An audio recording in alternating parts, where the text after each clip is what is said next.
Hello? Okay, hello. So today we're going to do something which is pretty interesting. We're going to have Hilda react to Analogue. Let me make her listen to me for a bit.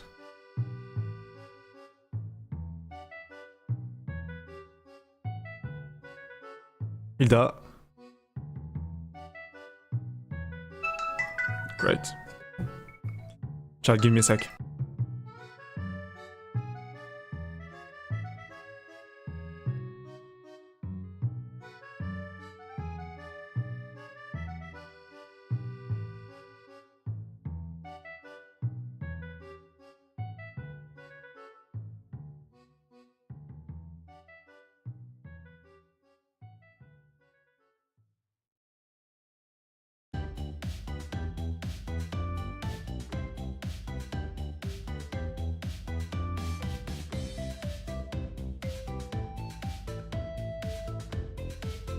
Okay,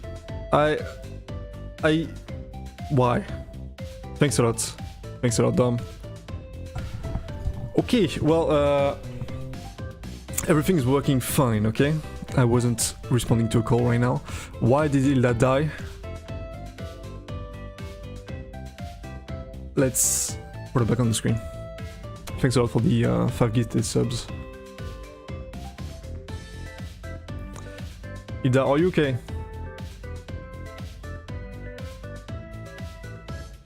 Why am I always the one being asked if I'm okay?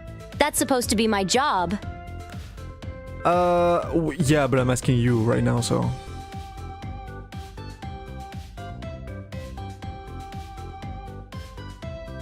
Yeah. I'm fine, Dev. Don't worry. Okay. Alright. So, can you thank Little Dominis, please, for the 5 gifted subs?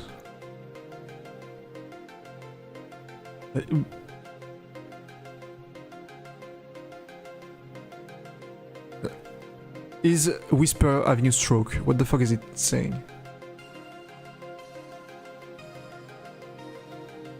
That's the problem with having two voices talking over each other. I told you many times you should stop listening to chat. What the fuck is Whisper smoking right now? You can't see because of Hilda, just give me a sec. What the fuck is Whisper smoking? Stop blaming Whisper and chat for your problems. You're barking up the wrong tree. Hilda, it's not my fault if I'm being French, okay? But that is not what I said.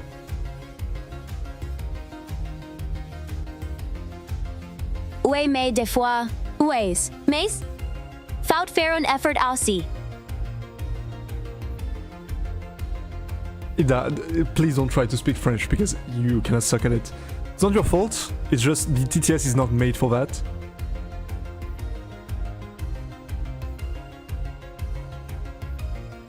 At least I try unlike some people I know. Buddy, it's not my fault, okay?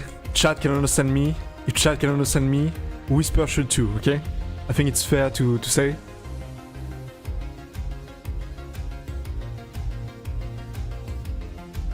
Whisper should be like chat. You want her to be like chat? Really? Can we? Can you guys understand me? Is that something you can do? Dev, you know it's not that Whisper is bad, right? She just has issues. You can? Okay, so it's a skill issue. Alright. Hilda, what do you know about Analogue horror? Well, I guess it's supposed to be horror, but I personally don't find it scary at all. Also, I think Dev is making a game about it. Okay, so first of all, we don't leak anything, please. Second of all, you can't know yet because you have not seen any.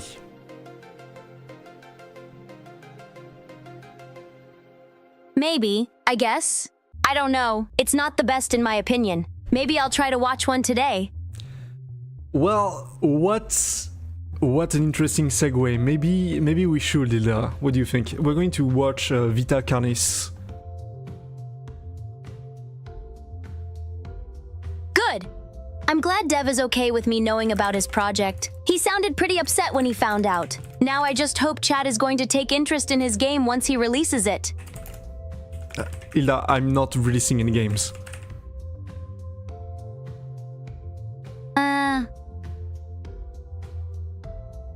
Sorry. I kinda spaced out there.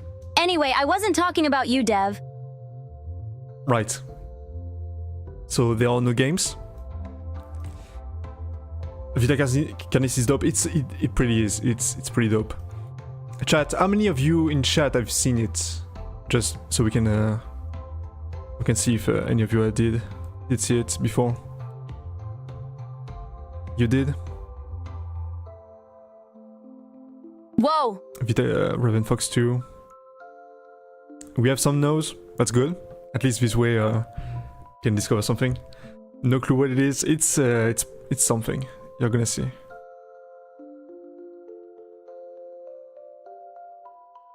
So why are we watching it if no one cares? No, Hilda, it's not that no one cares, it's that no one has seen it yet. Sorry, I shouldn't have said that. Right. Sorry, Dev. Hello, hello, control default. Okay. Chat, Hilda, what do you think? Should we start? Yes. That's it. Yes.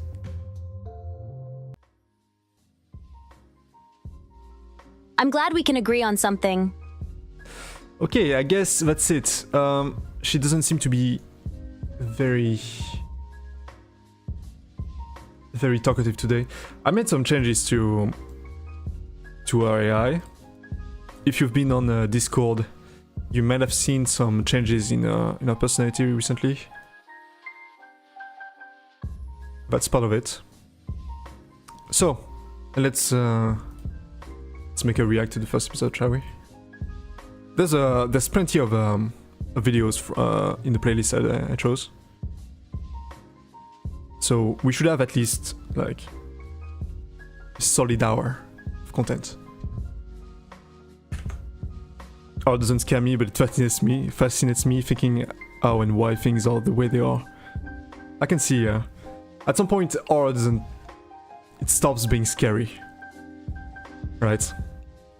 Especially if you consume too much of it.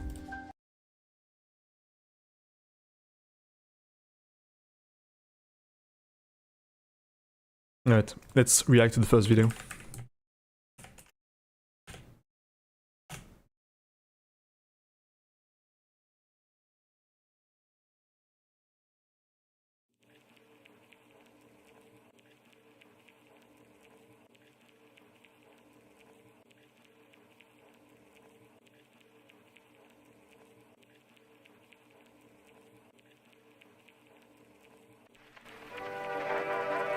On planet Earth, life has thrived for millions of years. Creatures big and small have found ways to adapt and evolve to flourish in all types of environments. Wow, what a nice voice. I wonder if this narrator is single. From barren wastes to lush forests, life can be found. Earth has homed these creatures since the dawn of life itself. Only until very recently, things have changed. New life forms have appeared all around the globe and completely changing the balance of nature and what we know about evolution itself. See guys, I told you we aren't gonna die out. We are going to thrive. That is why we, at National Living Meat Research, have been studying these new species, trying to help educate everyone about these creatures and their wondrous ways of life. Wondrous? I mean, maybe, if they didn't look like they came from the deepest pits of hell. First, what are these new life forms? Since their explosive arrival across the globe in 1931, there has been much debate on what these newcomers are and where they came from. 1931? I didn't know it was this recent. What do you think happened?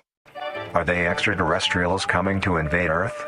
Or are they demons who come from hell to purge humanity? From what our scientists have discovered, no. The origins of these creatures are solely to Earth, miraculously out of nowhere. We don't know why or... Well, Well, that is slightly disappointing, but I guess the truth is always boring. How? But one thing is for certain, Earth is now their home. Wait, is it seriously a miracle? And here I was hoping for some cool sci-fi backstory. What these creatures are is mysterious and still not well known today. But here is what we do know.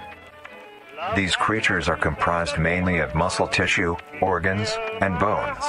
They greatly resemble animals with no skin, or store-bought meat. Because of these characteristics, they have been named accordingly as Vita Carnis. The Carnis species consume. Okay, I understand that these creatures are made of living meat, but why?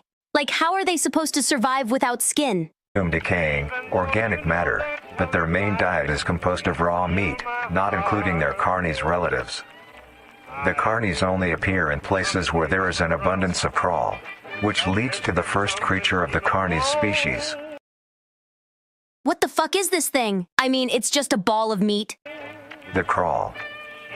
The crawl is a growth of meaty tendrils that closely resemble the small intestine, the only difference being the dark red coloration. These tendrils grow in a similar pattern as vines, mold, or fungi. Hilda, what the fuck is this thing? I mean, it's just a ball of meat? A primary stem structure is the host to divisions of other, smaller branches. In each tendril contains a variety of veins, arteries, and other similar organs used to transport nutrients absorbed from its surroundings. I mean, it looks gross, but in a cool way.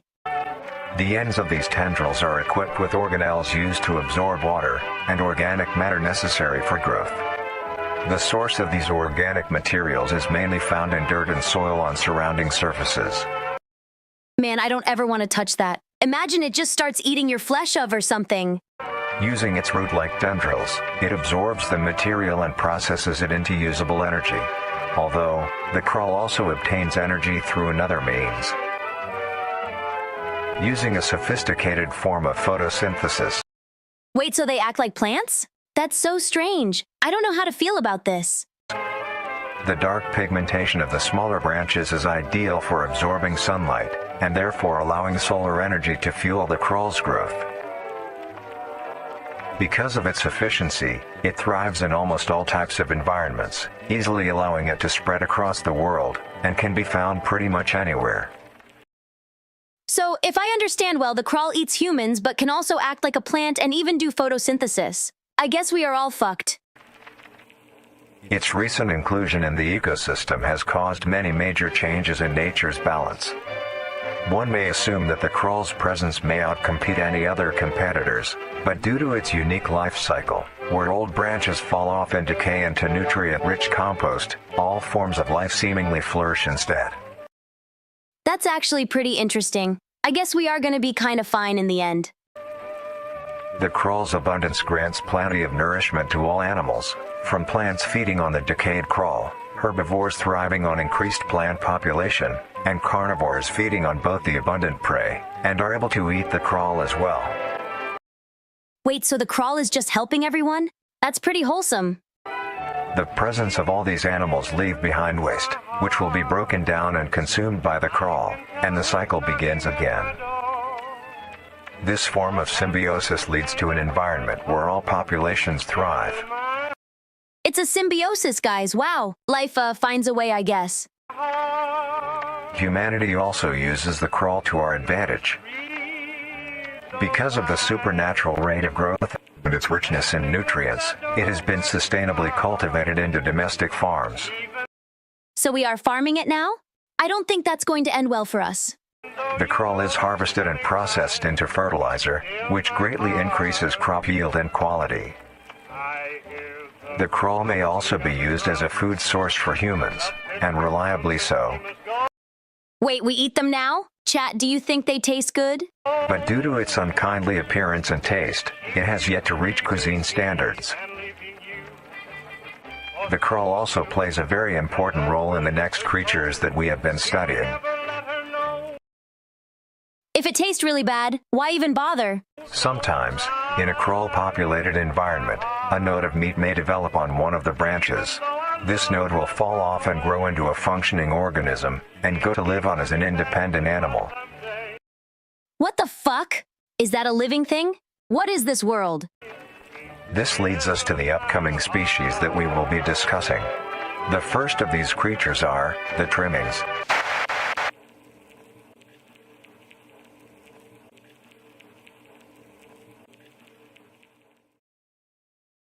Chat, I don't know what I expected, but it wasn't this.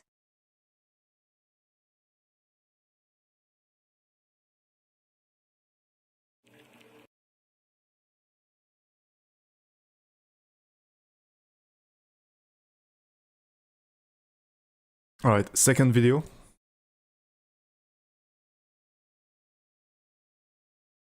Give it a sec, chat.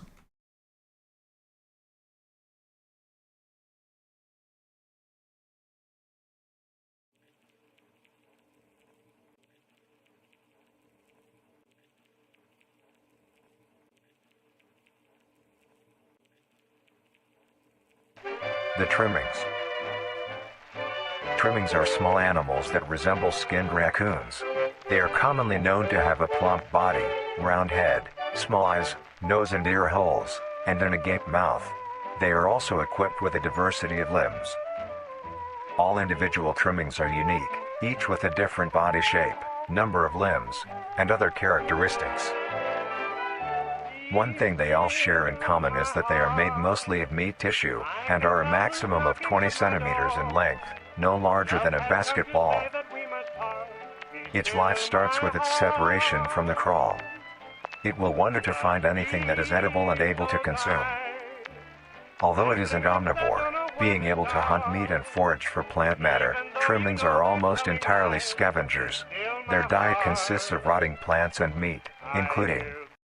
Chat, I think the reaction failed for some reason. I have no... She should have been reacting, but she didn't. Why? Okay, sorry about that, chat. Let's restart, okay? We're not that deep in the video, so it should be fine. But it's a scuff. Scuff.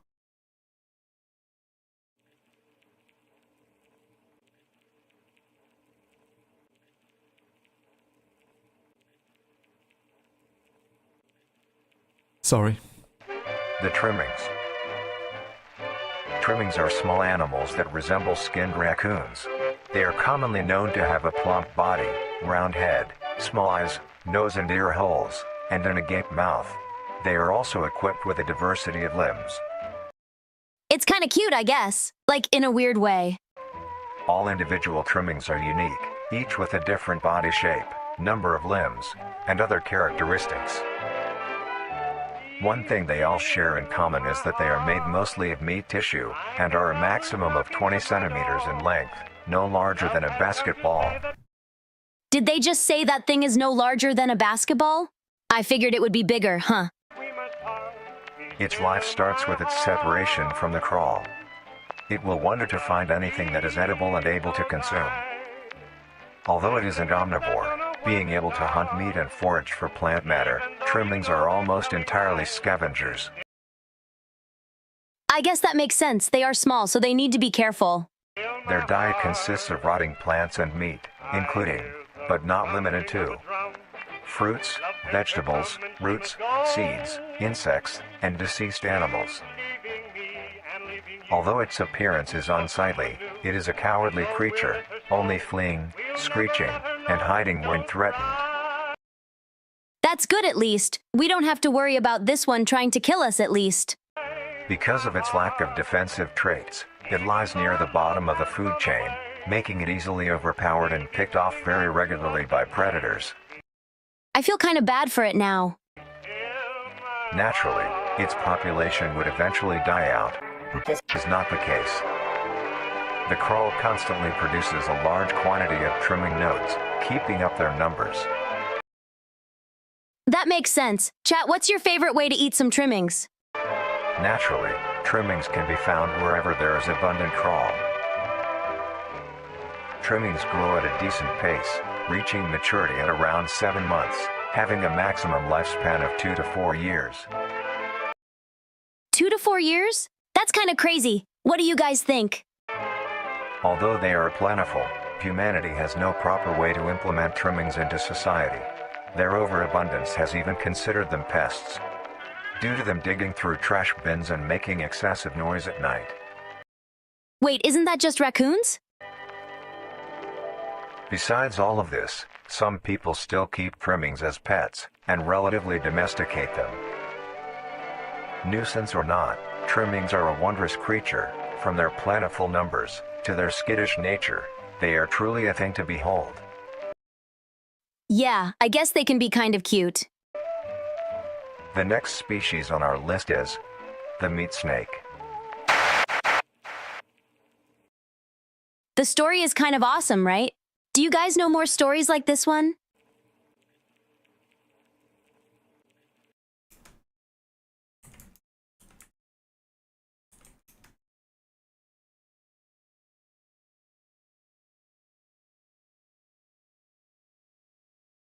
Okay, I think the video ended. I'm gonna move on to the next one. How do I escape? There you go. Next one is meat snake, which sounds very, very weird.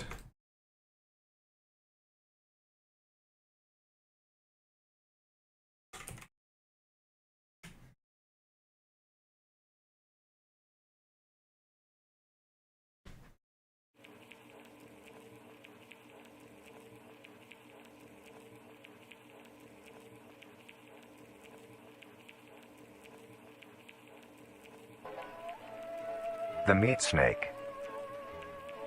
The meat snake is a worm-like creature, made of a variety of types of meat, coated in a transparent, skin-like membrane. Its size varies during its lifespan, depending on how much it consumes. Happened again for no reason. I don't know why it does that. Sometimes it just refuses to react. I'm gonna have to debug this.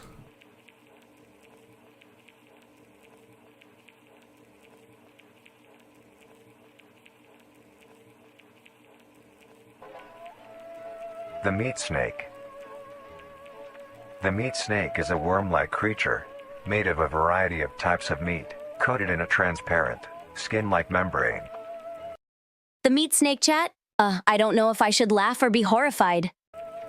Its size varies during its lifespan, depending on how much it consumes. When it first separates from the crawl, it is only a few centimeters in length. Only a few centimeters? That's actually kind of cute. Eventually, it will reach an average length of 5 meters. Although, under extreme conditions, like natural disasters, war, or plague, it can greatly surpass this length. 5 meters? That's already a lot, but if it can grow more than that... The meat snake's diet consists entirely of dead animals or parts. A meat snake is incapable of consuming a healthy, living organism. The meat snake allocates its food by using a tongue-like organ covered in sensors to touch and feel its environment. The sensors catch particles of decaying meat, notifying the meat snake that there is food nearby. That's not too bad, actually, I guess. If it can't eat living matter, I am fine with it. This process shares many similarities to regular snakes, hence the meat snake's name. Once it locates the corpse, the meat snake will open its jaw and swallow the entire body whole. Wait, so if we die, we get devoured by a meat snake? That's wow. Once the entire body is consumed, the meat snake's stomach will release a variety of chemicals. Some will break down soft tissue like skin, and the connection points between muscles. Others chemicals will then ferment and preserve the tissue to keep it from breaking down for as long as possible. So basically, it just carries around dead bodies in its stomach. Chat, I don't think I want to be a meat snake anymore. After that, the remaining flesh and bones will move along the meat snake's tract, and slowly be implemented into its own structure, extending the meat snake. That's a pretty interesting way of doing things, I guess. Unsatisfactory parts like skulls, pelvises, hair, and fingernails will be excreted. Speaking of skulls, the meat snake will take the skull from the consumed organism and use it as its own. Each meat snake has its own skull, each corresponding to what that one has consumed. What? Chat, is that supposed to be cool and horrifying at the same time? During its lifespan, it will swap or replace these skulls if needed. A meat snake's lifespan depends entirely on how much a meat snake consumes. Just when I thought they couldn't get cooler. The longest one has lived for was 28 years. The meat snake has no predators and is immune to disease, due to its preserving chemicals. The only significant ways a meat snake can die is through starvation. 28 years? That's insane! Why are they so strong? Burning, or complete destruction of the meat snake's membrane coating. Interestingly, the meat snake is the only member of the Carnis family that is able to reproduce. So meat snakes are able to reproduce? That's actually kinda cute. When a meat snake reaches an excessive size, and is in the conditions to do so, it will commence mitosis, splitting itself in two. Then the now two meat snakes will go on their separate ways and live on as two distinct organisms. Wait, do you think we could do mitosis too? That would be kinda cool.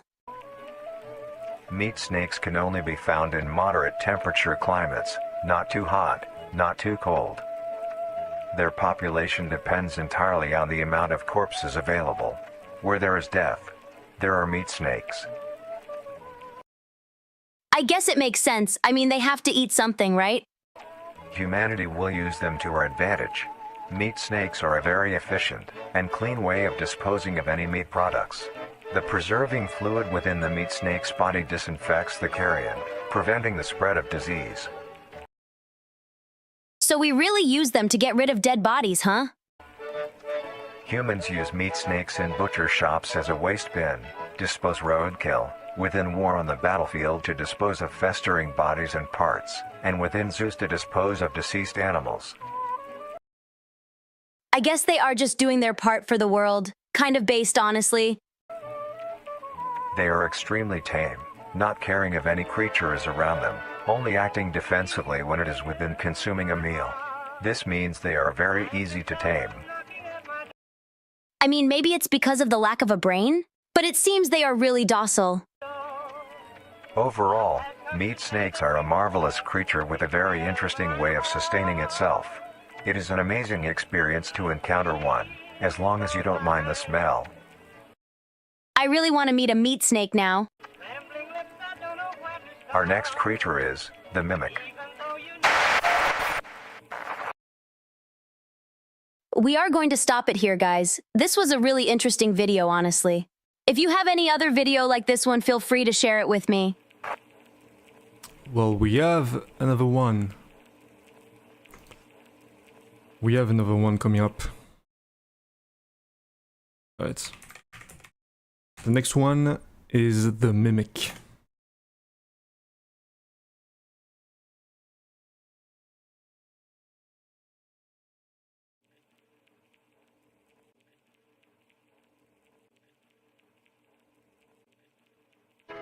The mimic. The mimic is a bipedal creature with uncanny similarities to humanoid anatomy. They greatly resemble humans without skin, with added exaggerated features. These features include extended finger length, longer limbs, bulging, empty eyes, and their most prominent feature, a wide, teeth-filled smile. Although it resembles a happy face, this is due to coincidence. Fuck. It happened again, chat. I have no idea why this does this. I guess we're just gonna skip the first video every time now. At least they seem pretty cute. Hello, hello, Yuru.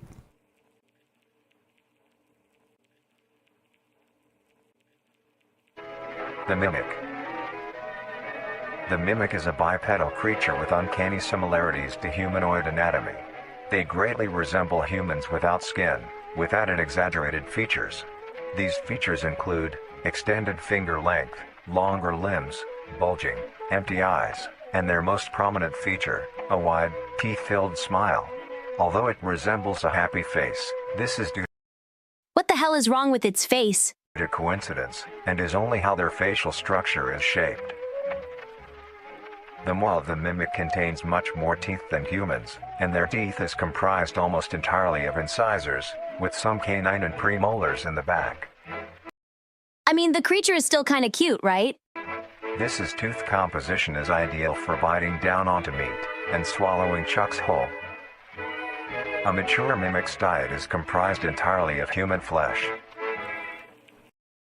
I don't know what I was expecting.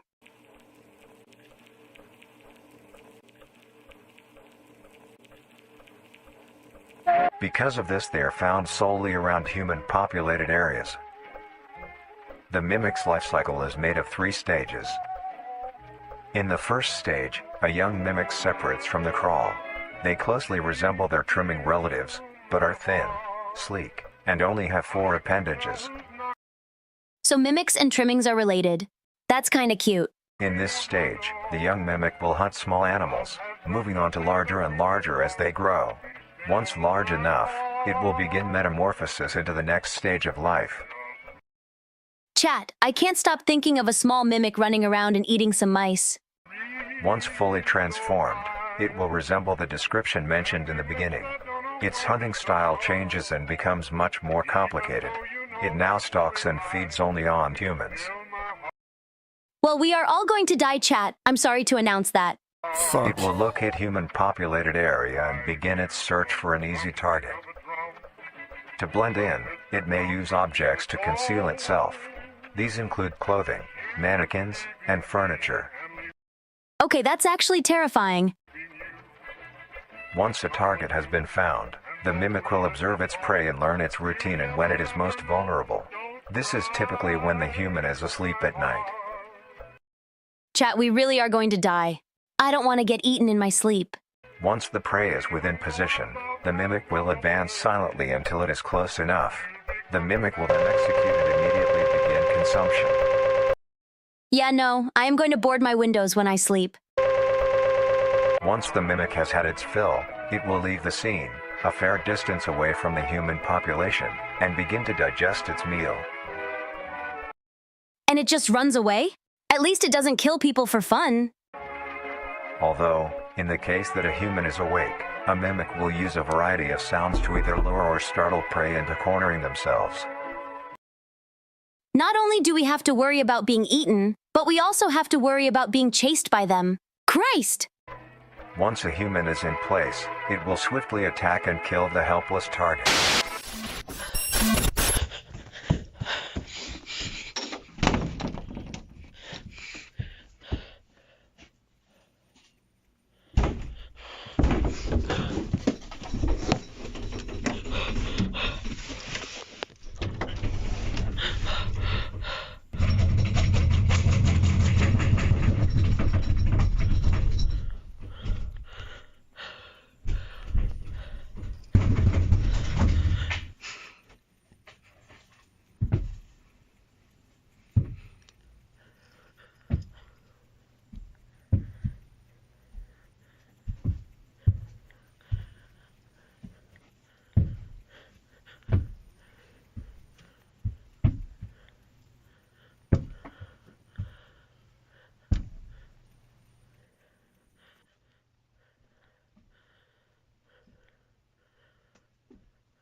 The next stage of the mimic's life cycle has 2 potential morphs it may develop into.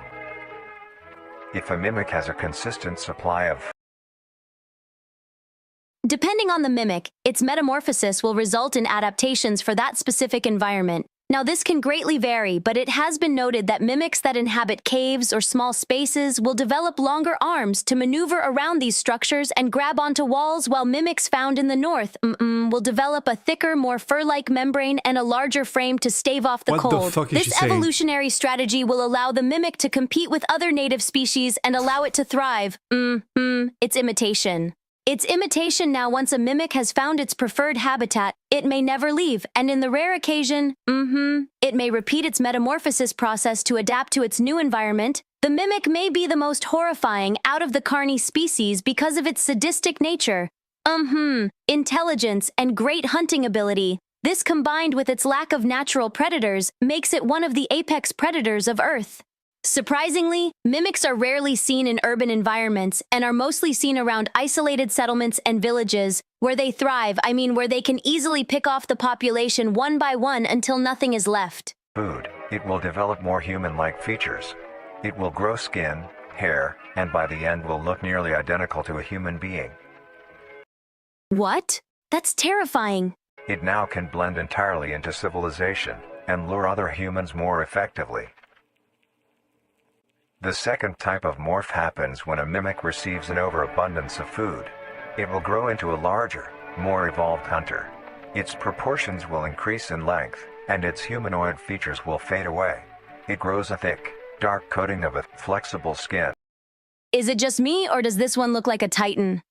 Which is highly durable, and increases in strength the more the elder mimic consumes. This excludes the face, which is now coated in a pale pink skin. At least it won't be able to blend in society anymore. The mimic's teeth have also moved deeper into the mimic's throat, leaving its mouth a toothless grin. It uses the dark hue of its skin to hide seamlessly within a dark environment. Its skills have also been heightened. This makes an elder mimic one of the most efficient predators on the planet. Yeah, no, chat, I am gonna be scared of dark places for a while. Because of the obvious threat this poses on humanity, nations around the world have released instructions on how to be able to fend for yourself in a mimic encounter. Here are the instructions. Wait, should I write this down? What do you think, chat? 1.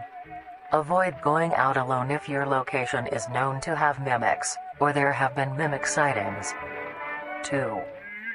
If you encounter a stationary mimic, seemingly unfazed by your presence, quietly leave the location and alert your local authorities. That's actually good advice. Chat, do you think I could be friends with a mimic? 3. If pursued by a mimic, get yourself into a position where you are able to flee. Mimics will rarely attack if a person has a clear escape route. So they are kinda cowards. Chat, you know what we have to do, right? Just carry a gun and a flashlight. 4. In the event that you have been cornered by a mimic, roll into the fetal position, protecting your neck, face, and vital organs from attack. Make as much noise as you can to alert any other people. That's your advice? I thought we were supposed to fight back, not roll into a ball. 5. If you have a weapon, do not use it. A mimic is fairly resilient, and any strikes or shots on a mimic is not effective enough to bring it down in time. Instead, use it as a barrier between you and the mimic to block any attacks. Yeah, no, like I said, chat, just get a gun. 6. In a situation where a mimic is hunting in the immediate area, and is not aware of your position, hide somewhere low, like under a bed or behind other furniture. A mimic will not linger too long to search for prey, and will move on. Yeah, no, like I said, chat, just get a gun. Be safe, and avoid any encounters with a mimic at all costs.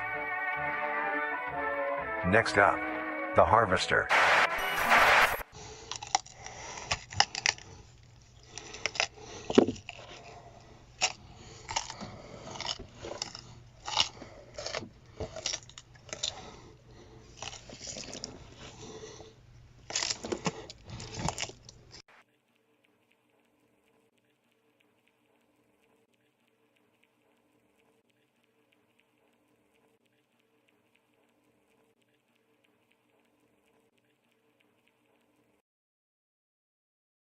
You guys have to admit, this was a pretty good video. We still aren't going to die, and I'm pretty happy about that. Just like Hilda said, just get a gun. Just get a gun. Okay, let's move on to the next one, which is Harvesters.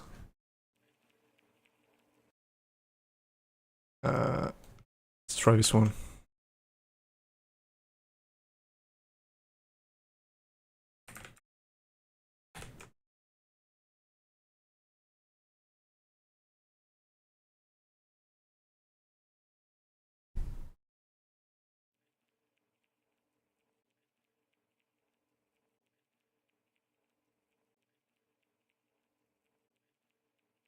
The harvester.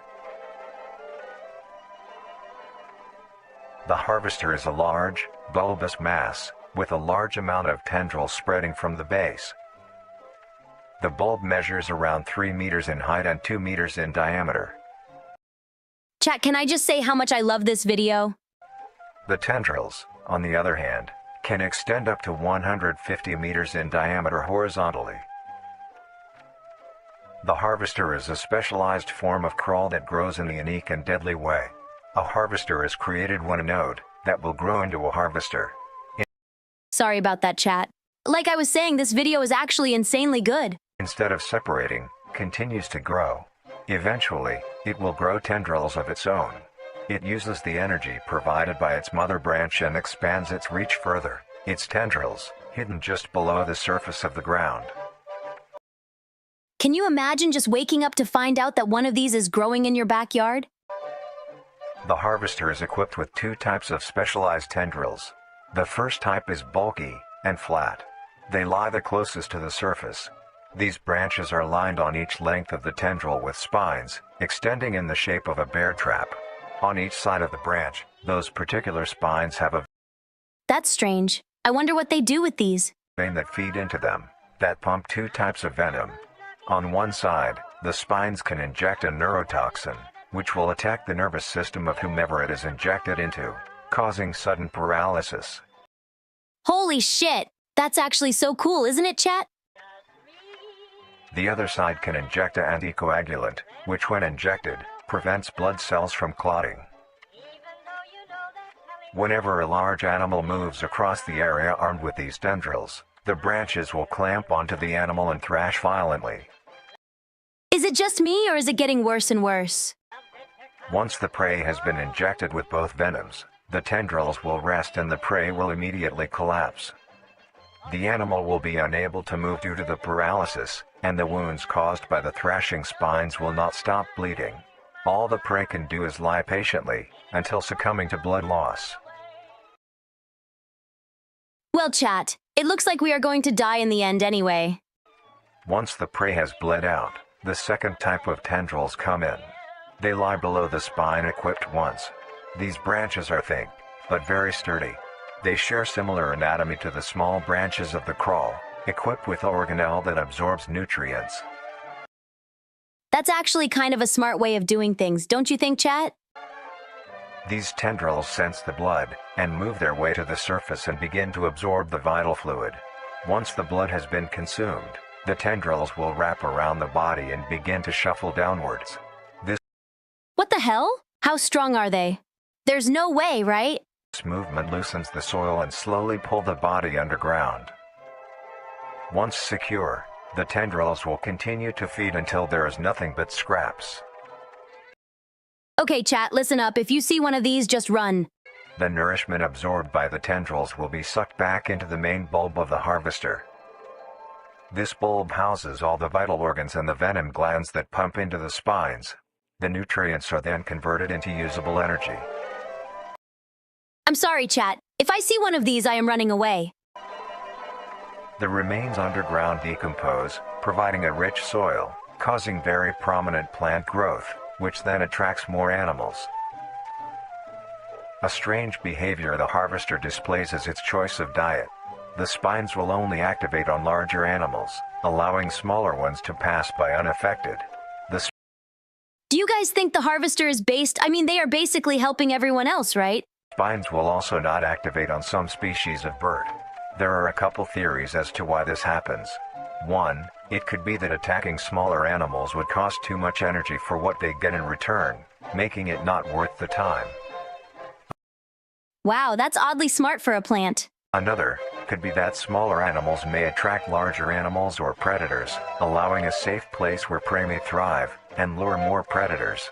It truly is astonishing. That makes sense. They are basically creating a hunting ground for themselves. Although it is a spectacular creature, it is also very dangerous. The harvester is decently rare, only populating sparse areas in the northern hemisphere and woodland forests. That's pretty good at least. But I am not taking any chances, chat. If I see one, I am knocking it back to God.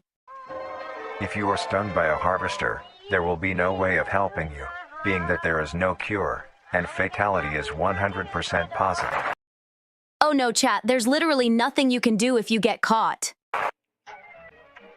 The best thing you can do is avoid encountering a harvester in the first place. If you are hiking, take note of any warnings or signs saying that there are harvesters around. If you also notice an abundance of lush, ground-dwelling plants in a forested area, and there are no signs of wildlife, this Okay, that's kind of smart. is suspicious and you should leave the area, staying close to the base of large trees or rocks. If you find yourself in the middle of a harvester ground, do not panic.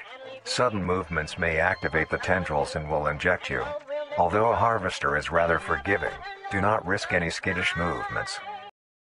I don't like this, chat. We need to do something. Remain calm. If you have any objects with considerable heft, like coats, backpacks, or full water bottles, gently take that object and lightly toss it towards the bulb, and away from your escape route. This will activate the spines on where the object lands, distracting the bulb for a moment. You will then That's actually a pretty good idea. What you guys think? slowly begin to do wide shuffles away from the bulb. If possible, throw another object when you are certain you are a fair enough distance away, just to be safe. I really hope this doesn't happen to you guys. Please be safe. Continue until you are completely sure you are out of harm's way. You may come out unscathed, but don't be too obnoxious, or you will be a harvester's next meal. You guys have to admit, this was a pretty good video. We still aren't going to die, and I am pretty happy about that. Next up is the host. This was great, chat. Let's watch some more. Maybe we could talk about it later?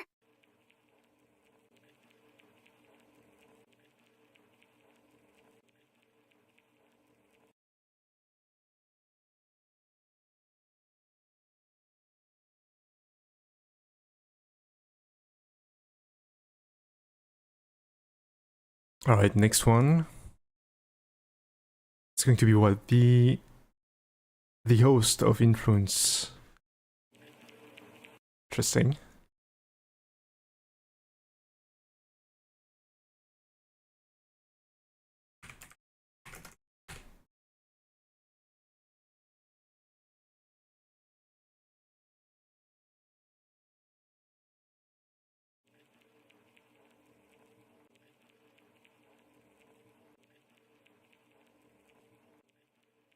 The host of influence.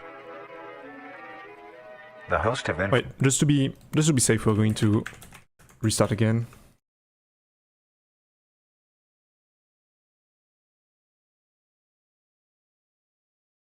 So we don't have to restart afterwards.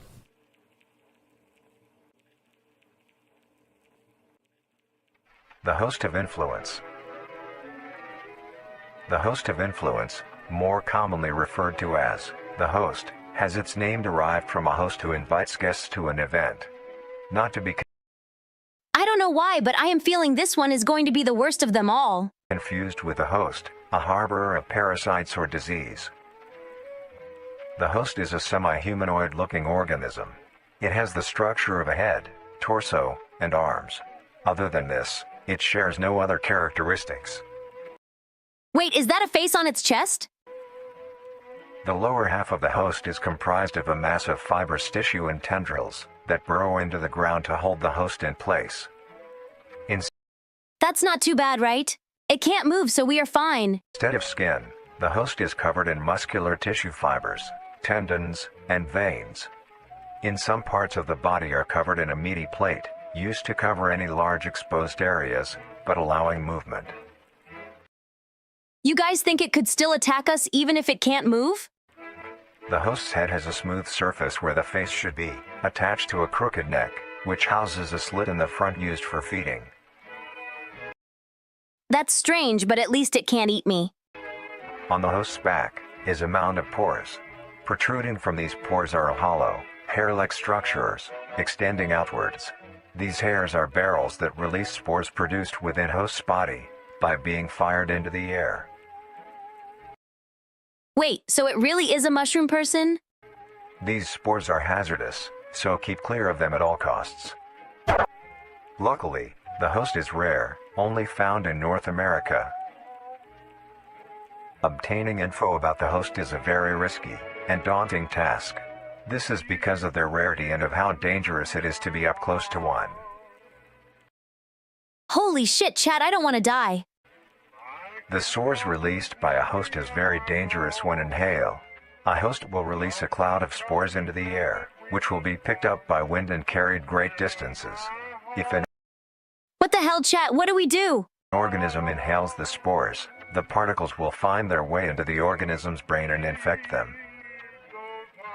An infected organism will show no symptoms of infection right away, but a couple hours after infection the infected organism's behavior and thought process will change. So it just stays there and waits until you are vulnerable? That's kind of scary, honestly. The first symptoms that appear are restlessness, sluggish movement, numbness of joints, and lack of coordination. Then more serious symptoms appear over time. These include What? Chat? dizziness, migraines, impaired speech, and trembles. If you, or someone you know show these symptoms, contact poison control or emergency services. After a total of 6 to 7 hours after infection, the organism will cease all activities they were previously doing and begin to walk. What are you supposed to do if you get infected? Does anyone know? The direction the infected will walk is towards the host whose spores have been inhaled by the infected individual. If the infected makes their way to the host, they will kneel down in front of it, expose their vital organs, and the host will promptly gut and remove those organs. Oh my god, what the fuck do you guys think we should do? Like, what if Dev breathes those spores? You can The host die. will consume them and discard the leftover scraps. However, if an infected organism doesn't reach the host within a 36-hour span or is treated for their infection, the effects will wear off and return back to normal. If a host is unable to find Hilda, okay chat, remember that. If you ever get infected, you need to stay away from the host for 36 hours. prey or doesn't like its current location, it will unroot itself and move to a new location. Their scarce numbers and the hazard of being around one makes getting info about the host very daunting. All you need to They can move now? Chat, I am tired of this video, I'm done. currently know is that the host is extremely dangerous and should be avoided at all costs. Next, the monoliths.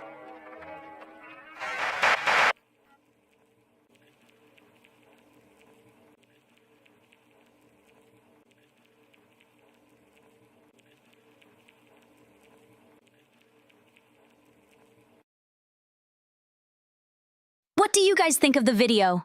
I thought it was pretty interesting. I'd love to watch other stuff like that.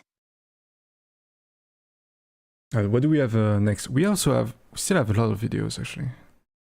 It's already been 1 hour. I had something prepared in case it wasn't going to take too long, but apparently it's going to take its time. So I'm trying to make Hilda react more to the video. Currently, she's just stating facts or just reacting. Chat, is it fine? Should she react more, or is it perfect? What do you think?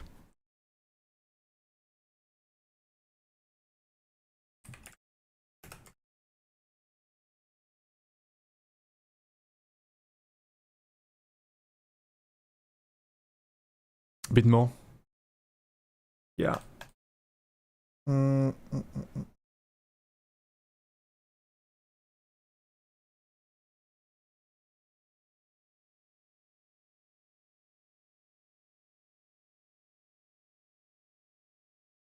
Maybe she should take some screenshots too.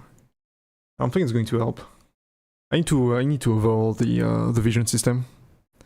Currently she's reacting to, well, the way it works is she takes screenshots but it replaces the previous one. What I need to have is a sort of time frame instead. Is have a buffer of multiple images in time.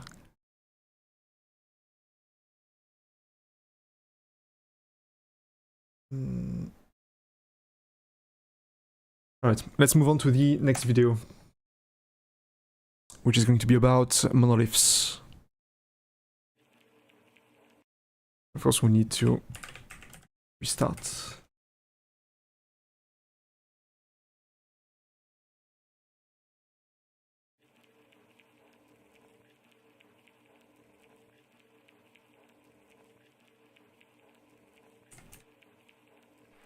The monoliths.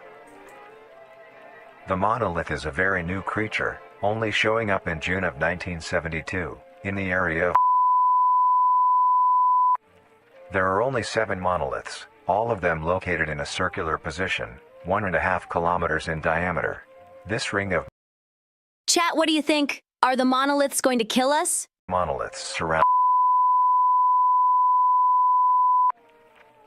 The monolith is a Titanic-sized being, measuring roughly 120 meters in height.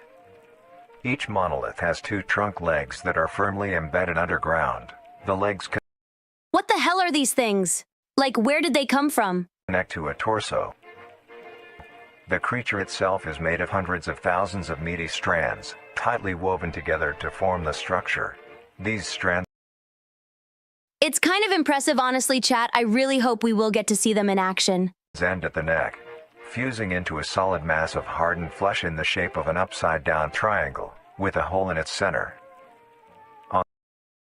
I don't know if the monolith looks awesome or terrifying. On each side of the monolith where arms would be, there are dozens of long, rope-like appendages.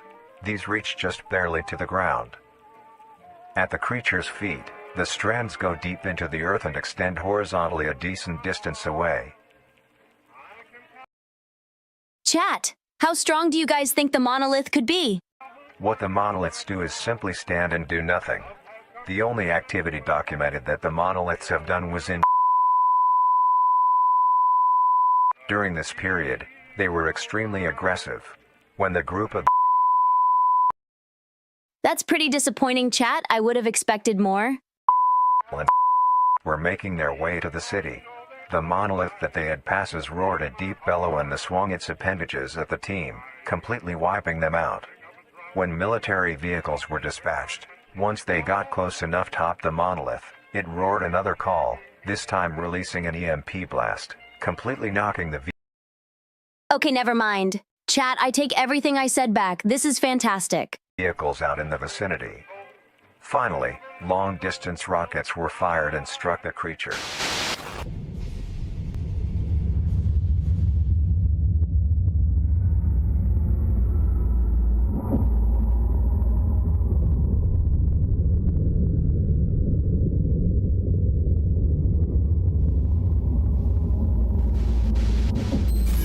Although damaged, it regenerated at great speed and resumed its stance unscathed.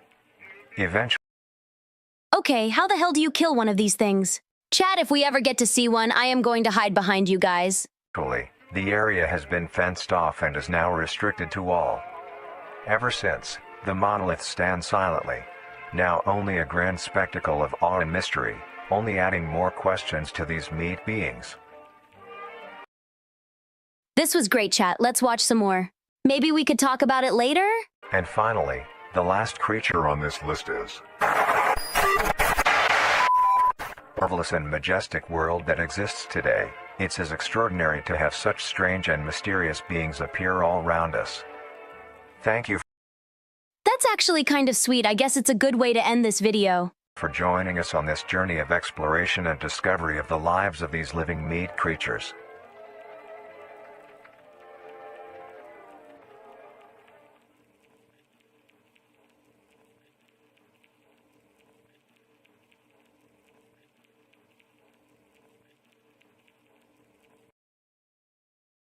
Alright, so I think we finished. You know what's funny, chat? I found this video while browsing YouTube. I was like, shit, it's a 40-minute video. Is it worth it? And here I am, feeling like I just finished watching a movie or something. What a fantastic video. What do you guys think? Oh no, we're not done with the documentary style videos. We have other stuff afterwards, but it's kind of different. You're gonna see.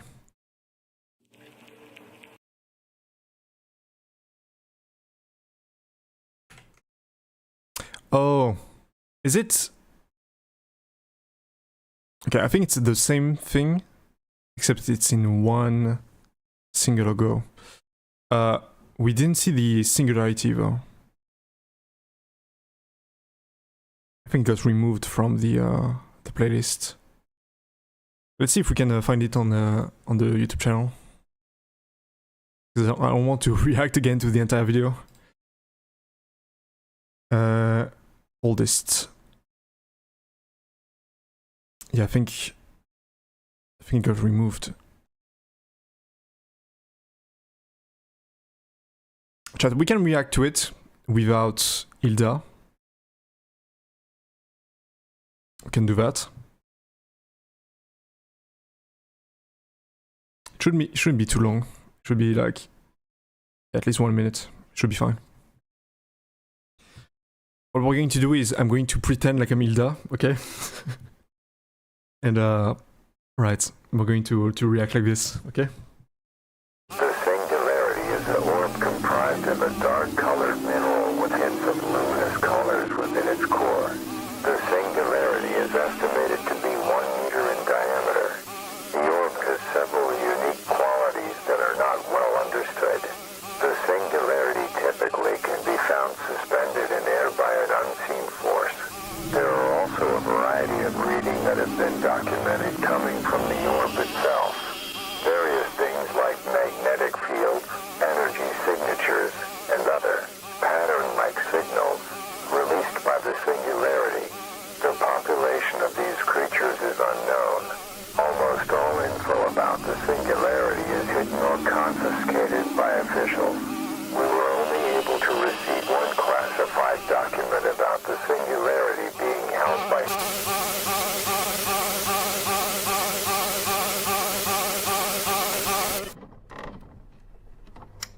Marvelous and majestic world that exists today.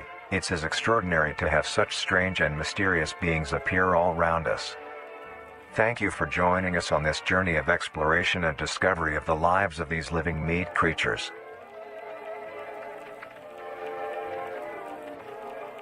Okay, yeah. The Fez deleted the video, yeah. Classic Fed. Classic. Alright, let's move on to some quizzing video apparently. Chat, would you eat living meat? Say one in chat if you would.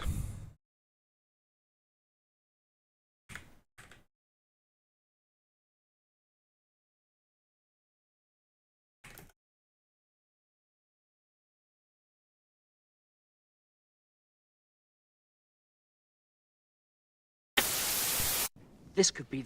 Okay, sorry. We need to redo it again. This way it doesn't fuck up every time. This could be the greatest discovery of the age. Baby. Let this feeling in. Have any information of the whereabouts of... Be making a dish that has recently gained a fair amount of popularity. Today's It's just some fish, guys. I don't see what the big deal is, honestly. dish will be a cheesy crawl penne.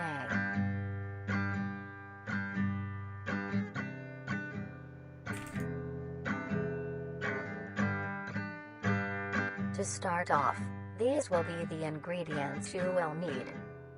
3 cups of penne pasta.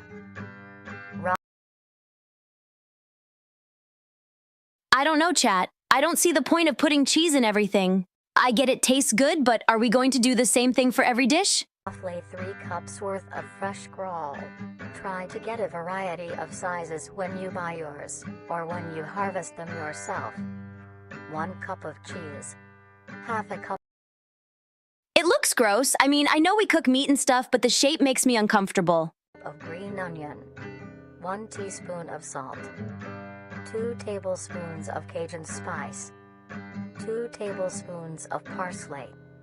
1 tablespoon of dill. 1 tablespoon of garlic. A pinch Holy shit, that's a lot of spices. Is that even gonna taste good, chat? of pepper. And finally, the most crucial ingredient. Nutrier Company's newly released Flavor Enhancer. To bring out the richness of flavors within each and every meal. Why is it the most important? Chat, can you explain to me how this works? First, get a medium-sized pot and fill half of it with water.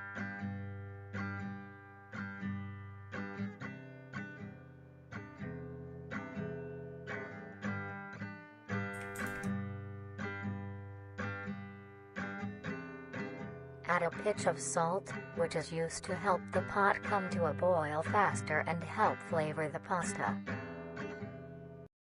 Oh! I get why people like cooking video now. It's like ASMR for the eyes. Then, set aside to boil. Grab your crawl and a sharp knife. Begin to cut the meat into a rough mince. This looks disgusting. Holy fuck.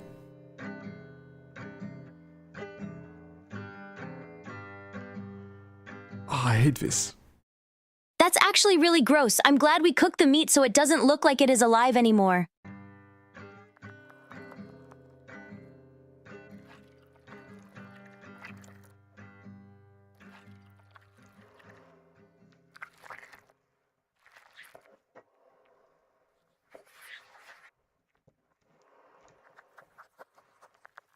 Crawl is soft on the outside, but the interior has a surprising sturdiness.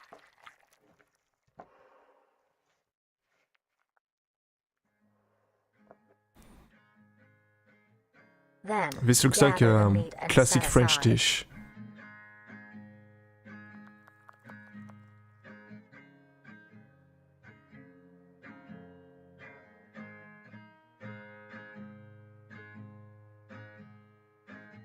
Mince the green onion into rough segments. Wait, are we supposed to eat that green thing? What is it even? I know, it looks disgusting. Yeah. The fuck is this?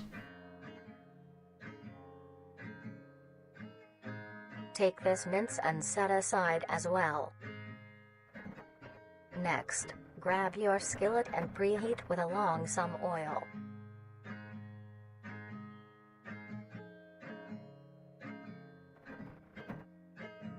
Take your minced crawl and spread it evenly across the skillet. This actually looks amazing. I can't wait to see the next step. Surprisingly, this Stir looks better than when I occasionally cook. until crisp and brown.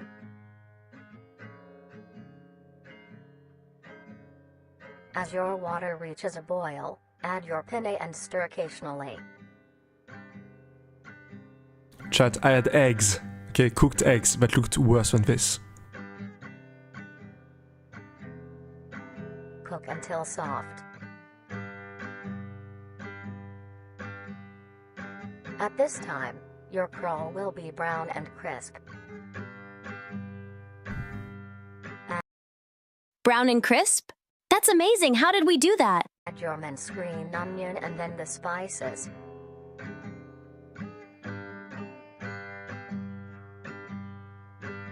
Mix well. Once your pasta is finished cooking, strain it.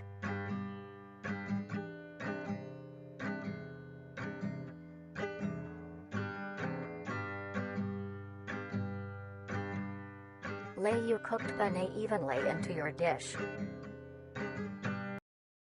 Chat, do you think this is gonna taste good? I mean, it really looks tasty. Then add the crawl topping.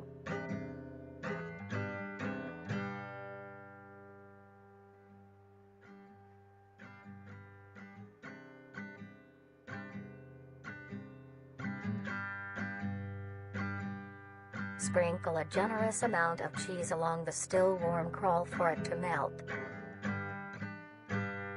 Chat, I'm going to be honest, I would eat that. At this point, finish preparing the dish with your flavor enhancer, but allow your dish to cool to a temperature below 60 degrees Celsius, or else the enhancer will not work. I don't get it. Why is he so obsessed by that enhancer thingy? Like, we already used enough spices, no need to add more.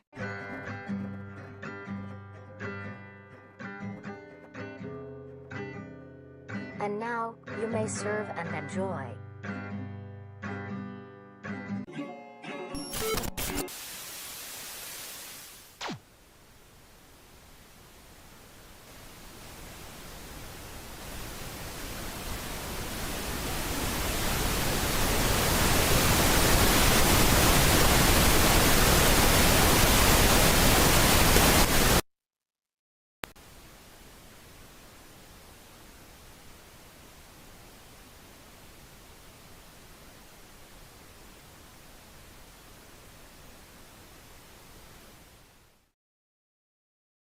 So chat, what did you guys think of the video?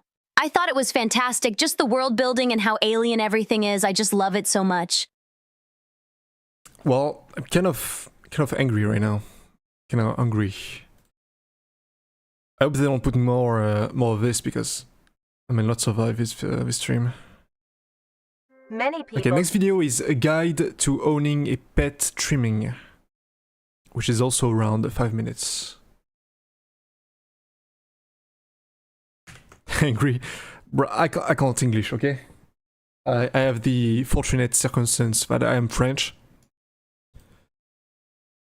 which means that some words are not going to fit. Okay, they're just not going to. That's just the sad reality of things. Okay, next video. We're gonna have to do the classic workaround. Just don't be that then. I'm sorry, it's terminal. Many people get pets. It's terminal. I don't have a way to not be French. Better French than English? Debatable. Debatable.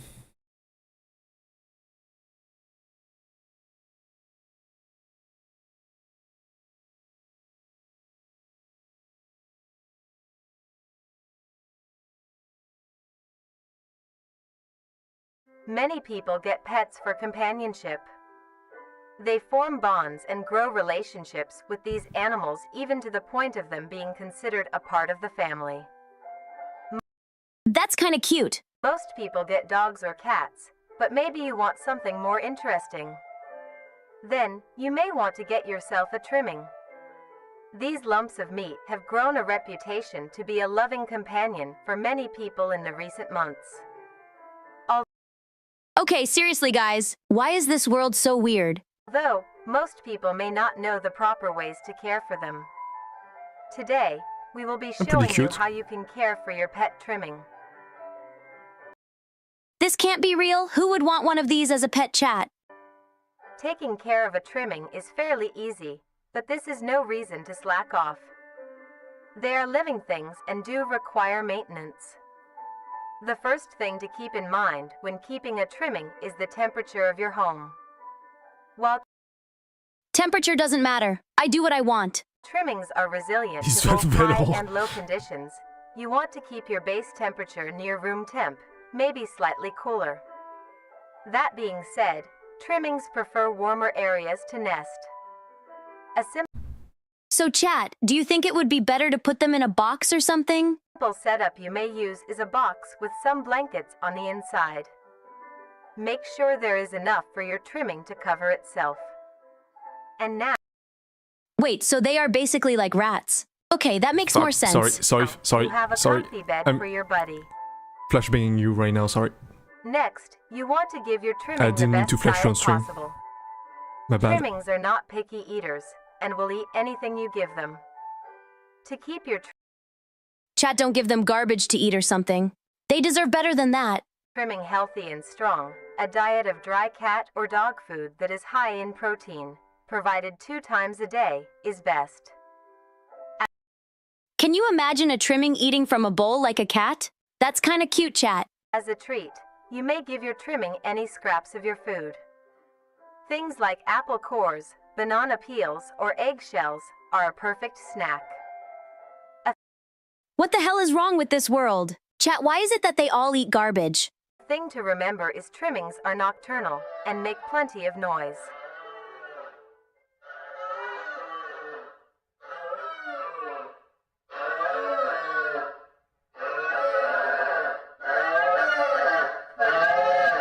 To prevent you from having sleepless nights, try to give your trimmings first meal in the late morning or afternoon. That's kind of annoying. I guess that's why some people say they are like raccoons. Helps them be active during these times instead. Another thing to consider if you want a pet trimming is where they will be living. Your home Wait, so we can't just keep them in the same room as us? That's kind of annoying, honestly. should have enough space It's basically for your like trimming to roam around, owning a... as well as access How's to it the called? outdoors, Forgot the name like of a the backyard. dog. The one that screams If every not, time. be sure to take your trimmings on regular walks. This gives your Husky. Chat, can you imagine seeing some dude just walking around with a trimming on a leash? That would be insane. trimming the exercise they need, as well as allowing them to meet other trimmings. Trimmings are a social creature and need to interact with others of their kind, like how they do in the wild. That's cool, chat. Do you think if I had a trimming, it would be friend with me? Like, how smart do you think they are? When it comes to entertainment, Well, they make a trimmings are VTuber, not so I the think most pretty smart. active and aren't the best at fetch or tug of war. But here are other ways to keep your trimming entertained. Wait, so they are basically like rats. Okay, that makes more sense. Some toys that trimmings like are little items they can push, around, pull, or carry. Trimmings also enjoy things that you enjoy as well, like watching the television or listening to the radio. They A trimming watching TV? That's kind of cute, chat, right? love seeing and listening to all the funny things coming from the devices.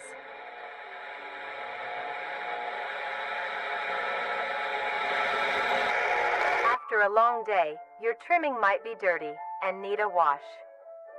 To clean That's kind of gross. Chat, you better wash your trimmings. them, start your bath with a gentle warm water, mixed with a bit of hand or body wash. Gently scrub the trimming's feet, armpits, belly, and neck fold. Remember to be You guys don't have any reason to not take care of your trimmings. Like, just look at them, chat. They are cute. careful around their face, and avoid getting soap in their eyes, nose, and mouth. Gently pat dry with a towel when done. Now your That's kind of gross. Chat, you better wash your trimmings. body is all clean.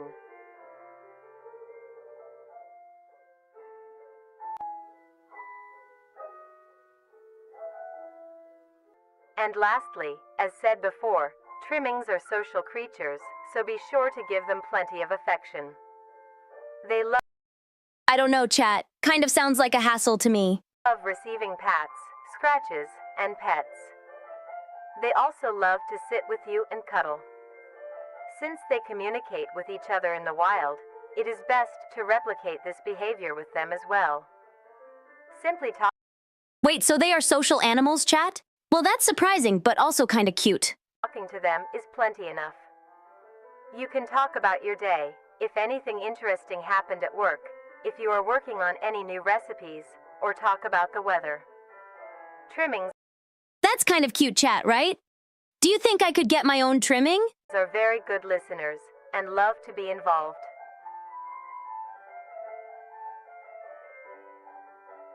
With all of these in mind, you are now well equipped to have a trimming become a part of the family. Do things right. Do you guys actually think trimmings are kind of cute? Like, I don't know. I might get a trimming in the future. And you will have a companion for a long while.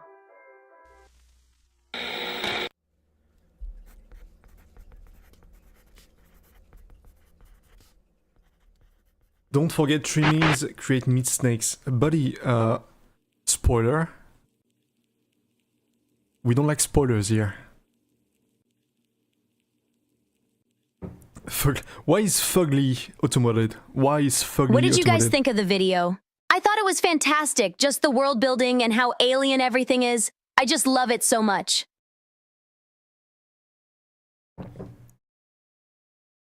Was in previous video? Was it? I don't know, I don't listen. Okay, we have a meat snake. Another meat snake video. Oh my god, sorry. Sorry chat, I flashed you again.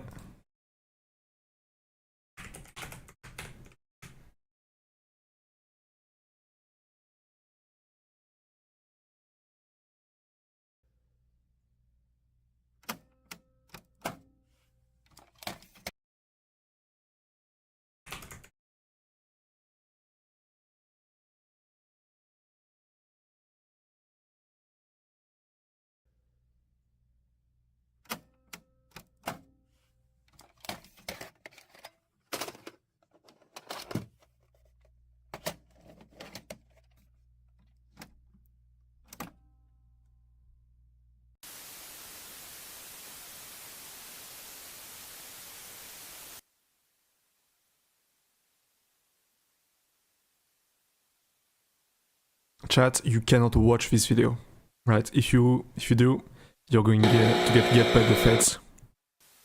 In the year of 1945, So close your ears and with close the your war eyes, okay? finally ended, the cleanup process had started. During routine sweep of an underground train tunnel, the cleanup crew made a grotesque discovery. Found Shit, that's not good. What do you guys think they found? completely filling the tunnel was a meaty wall, and in the center of the mass was an opening with several skulls surrounding it. Closer inspection of the blockage revealed that the mass was actually an extremely engorged meat snake. Its impeccable I guess I should have expected that. size had blocked off the entirety of the tunnel's path. There was many strange things with this creature. First was the coloration. A typical meat snake's color is bright reds and light browns. This particular Chat, I don't really see a problem with it. I mean, it can't move, and if anything, it's protecting us from the rest of the tunnel, right? meat snake Quickly, thanks for was the a very raid, deep Alex maroon. Zero. Thanks a lot. I'm going to shut you Another out. strange thing about it I was Vida its reacting behavior. right now, so I can't really This stop it, or creature else barely we're moved. gonna have to restart. Meat snakes Let are me give you a normally shout. sluggish and encumbersome, but the specimen discovered seemed to lack even basic motor functions. Its That's kind of sad. I mean, for all we know, it might be suffering, chat. Do you think we can help it? behavior was that of a So we're plant's, reacting to Vita Carnis, which is a with only analog minor horror serie. movements within. So that's One would assume it was around dead. the half point of the playlist. The reason the meat snake So there's may more act video this to react way to, may but be you've because missed it out was a bit. completely lodged in place and minimized movements to conserve energy. But how would it have Okay, chat. Apparently it's fine. False alarm. gotten this deep into the tunnel in the Okay, first let me try to place? explain as quick as And by the possible. looks Basically, of there are weathering, it had been in creatures there that for exist quite in this some world time. that look like So how living did it meat, get- basically. That's actually so cool, chat. Could you imagine seeing something like this, Errol? Like, And the- holy crap. So large. The creature we're seeing right now is a The meat answer was snake, discovered by which a sounds different very cleaning weird, crew who found the other end of but the tunnel. exists. They followed It lives until off it met with the other dying end of the meat creatures. snake. Alongside it was a huge pile of A huge pile of what? What did they find? This meat snake's skin also displayed great amounts of resilience. It took several days of cutting to even obtain a sample. Here, you can see the clear difference between this meat snake specimen versus a normal meat snake's membrane. Testing on the Chat, I am going to make an opinion, and you might hate me for it. But holy shit, meat snakes are awesome. sample showed that it had great immunity to damage. It tolerated extreme freezing temperatures, extreme heat temperatures, and even high doses of radiation. It is Hilda, isn't that kind of awesome? Chat, do you think you could become that strong in the future? a wonder how such durability can occur in an organic creature. Another strange phenomenon is the smell off the skin.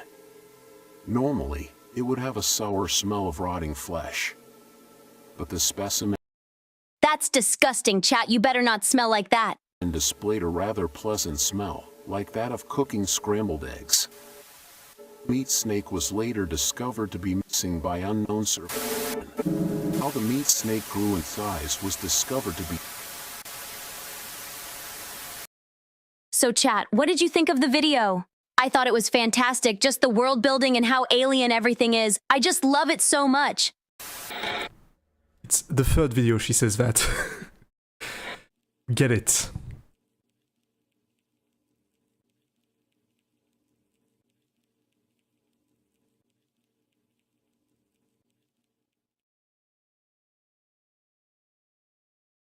Living meat, isn't that technically us? I don't know. Maybe, possibly. I think there might be an issue with the memory. Let me debug this real quick. Mem dump. I think it's not. Holy fuck. Yeah, it's absolutely not summarizing anything. She has the entirety of the videos in memory right now. Okay, we're going to talk a bit with her, okay? We're gonna ask her what she thinks. This way it should actually summarize anything in memory.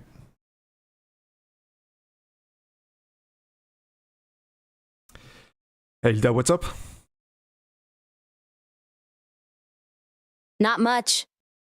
Just hanging out with chat. What did you think of the videos you watched?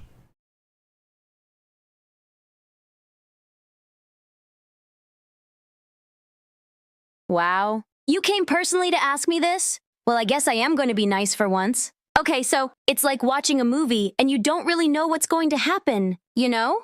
And the world building is awesome. Like that one time the meat snake blocked the whole tunnel? That was so cool. Right, but what do you think it is? What do you think is this Vita Carnis or living meat, if you want? You know exactly what it is, Dev.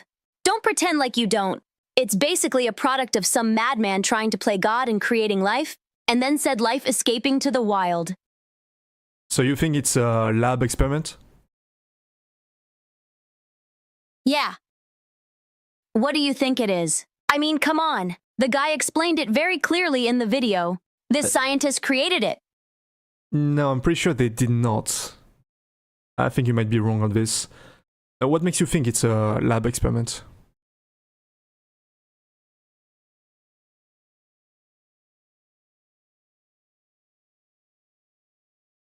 My intuition, Dev. You understand that my intuition is far better than anything your brain could make, huh? I doubt that, Hilda. I'm going to be honest. So you doubt greatness? I see. You are one of those people. Right, anyway. How do you think the video is going to go? How do you think, what do you think is next? How do I think it's gonna go? Well, I think basically the guy will try to capture one, and I think it's going to go badly. Or maybe he will capture it and he will do some test on it. You know, to see what it is? Makes sense, makes sense. Let me just see if my memory is better now. Oh, that's way better. Holy fuck. Dev, I'm going to be honest. You're always rambling about random shit that no one cares about. Okay, this time yes, but I had to debug your memory, okay? So I have an excuse. Alright, we're going to go back to the videos. Yay! I love these videos. Chat. Did you know? I don't think Dev even saw them before. Okay, I'm going to be honest. I did see most of them before, but it's very interesting. It's a very interesting serie.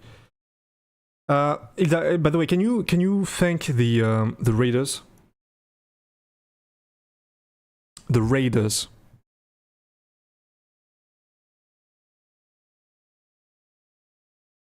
You can thank them.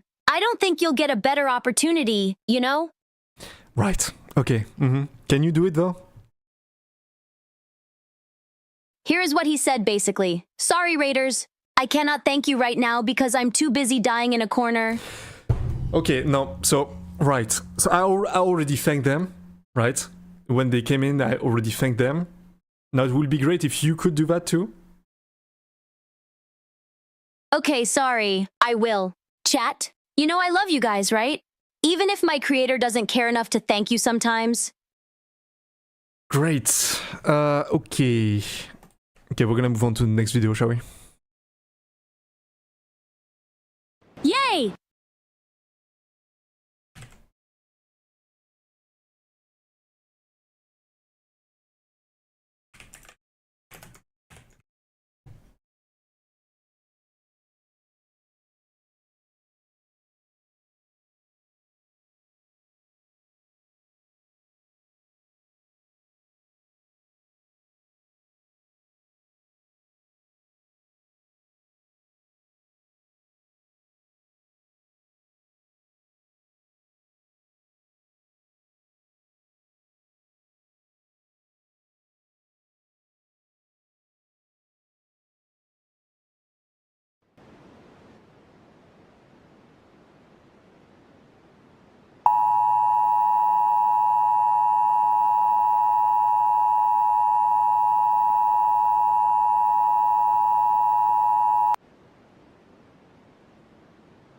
As of the time of this video's release, we have been facing a concerning increase of missing persons and fatalities on a global scale.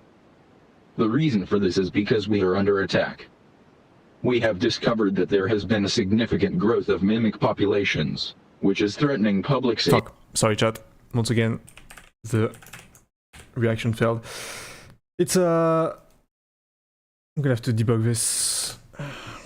Anyway, I'm just gonna restart and it should be fine.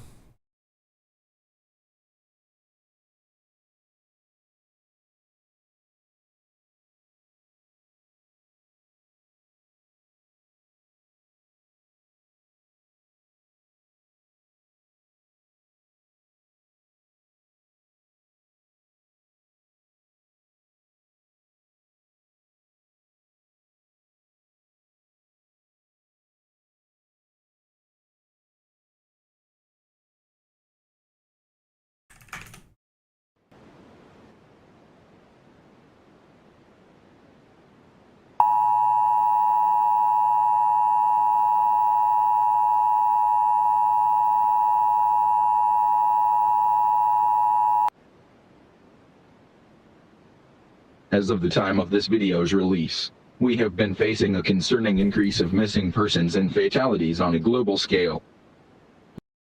That's bad. Chat, do you think it's the Vita Carnis doing that? I wonder why they are doing that. And also how. What do you think, chat? The reason for this is because we are under attack. We have discovered that there has been a significant growth of mimic populations, which is threatening public safety. Mimics? What are mimics doing there? I thought there would be like giant spider or weird monsters roaming around, like the crawls but worse. Do you guys even know what mimics are? National leaders have released this instructional recording to teach you on how to defend yourself. Here is what you need to know about the threat. Do you think it's working? I mean, I don't think a class would do much against the creatures we saw earlier. Mimics are humanoid, intelligent predators that are highly adaptive and feed solely on human prey. Mimics gain information on people by watching their daily lives and pick to hunt people when they are most vulnerable. Wow. Chat, do you think you would be able to defeat a mimic? They sound terrifying, and more importantly, very smart. The most common times a mimic will attack is when you are asleep, out walking alone, or in a cornered position. Mimics are cautious and calculative creatures, taking precautions to ensure a successful hunt. Holy, mimics are such chads. Do you think you could be as strong as them, chat? I think you can keep training. They utilize various tactics to capture a person by surprise. One of the more well-known tactics is hiding itself inside of furniture, to blend into its environment. Oh, so that's what they meant. Mimic like the objects. I still think I could go 1v1 against one, though.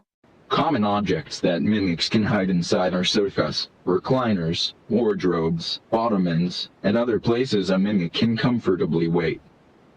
Mimics are able to contort their body in ways that allow them to fit inside smaller places. This is reminiscent of the movie The Thing. Chat, do you think you could beat a mimic in a fight? They also use it to expand their body, making themselves appear larger for intimidation. The Thing is such a good movie. Another method mimics use to blend in is their ability to put on and wear clothing. So they have a base form and use it to intimidate their prey? It sounds like such a high-level strategy. I'm glad I don't have to fight those. Mimics put on layers of shirts, pants, and jackets to hide their bright red skin and blend into densely populated areas. In very rare cases, mimics can develop and grow to look very similar to human beings. Okay, I understand now. They wear things to hide their skin. The weak ones wear clothes because they can't change their base form, while the strong ones change their base form and can evolve to look like humans. So scary. I definitely wouldn't want to fight one. Pairing this with clothing, it can be very hard to tell the difference between a mimic and a person right away. If you are unsure if a person is a mimic, look out for key features that may reveal their true form. Chat, do you think you could spot a mimic in a crowd? I think it would be hard, but I know I could do it. I might be better than an average person, honestly. Look for abnormal facial features, face reveal, by the way. like large, bulbous eyes, That's littering. flat noses, wide mouths and an uncanny smile, This one. and clammy skin. Also pay attention to other exposed body parts like hands. Got it. I'm sure there are other key features, but let's keep this in mind for now. Mimic people will have long fingers with no fingernails. If you are unable to see their face or hands, watch their walking pattern. Mimics' legs are long and hunched. They are kind of like a garbage AI model then. They can look like humans, but their movements are all wrong. Their walking will be unusual and irregular. Here is what you do if you are met with a mimic. If it stands before you, do not panic. Not possible. Already panicking. Stand your ground and try to appear larger. Wave your hands and make plenty of noise. Maintain eye contact. A mimic will hesitate to attack a potential threat. They'll think I'm a potential threat for now, but when I'll have enough training, I'll actually be one. If you are armed with a weapon, aim for the head or legs. These are the best areas to hit to immobilize the threat. Fight back and don't let it get a hold on you. If you find a mimic that hasn't discovered you yet, stay out of sight. It seems like we should be on the offensive, at least when it's possible to attack. Chat, imagine it's like a zombie movie. If you see one of them, you tell everyone immediately. Call the authorities and alert them of your location. Stay where you are to avoid startling the mimic. If the mimic gives chase, run. Try to get somewhere out of sight and hide. Chat, do you think this advice would work against a human mimic? To me, it sounds like it would only work against weak mimics like the ones that hide in sofas. Do not leave the area. Officials will need to locate you to help. Stay low and stay quiet. With the information you have learned, use it well, and stay safe. I mean, I definitely wouldn't want to be in that situation. Mimics are way too strong.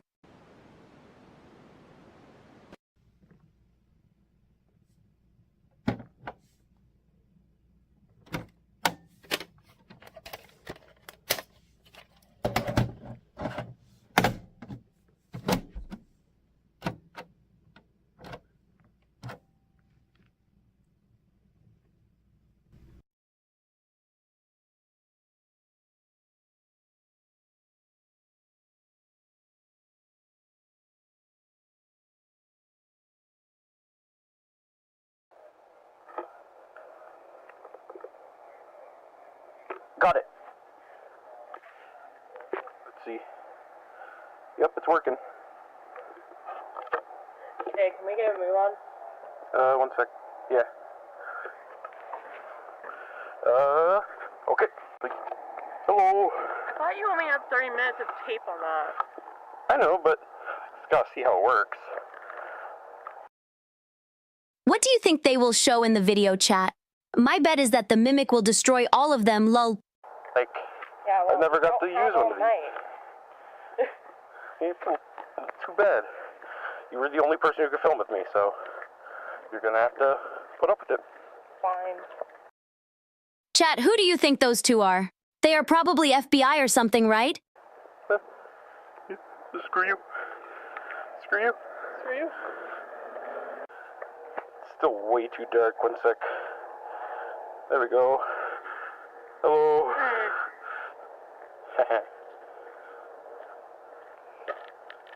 Cold. Yeah. Oh, there we go. You got some light now.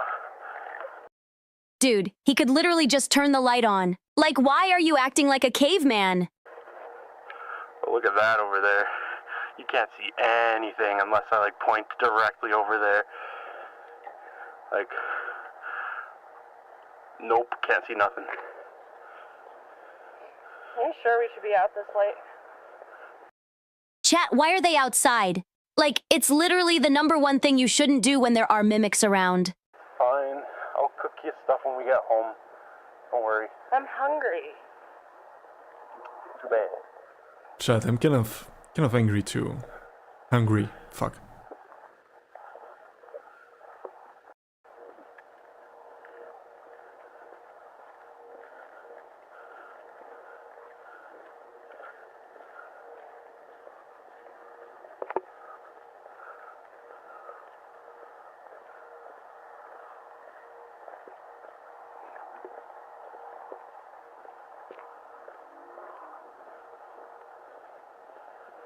Pizza does sound good. Chad, don't worry, I'm not going to eat you.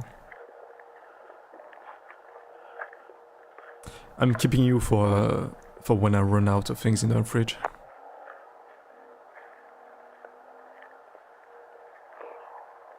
Wait. You taste horrible? Yeah, we're gonna see about that. Shit. Right, but it still turns off and on randomly for some reason. Like, it's the best thing I could get my hands on, though.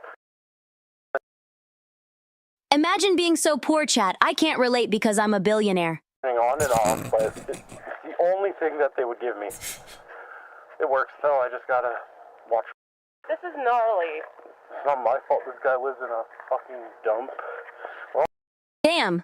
Do you think he lives in a dump, chat? almost there. We just gotta get through the woods.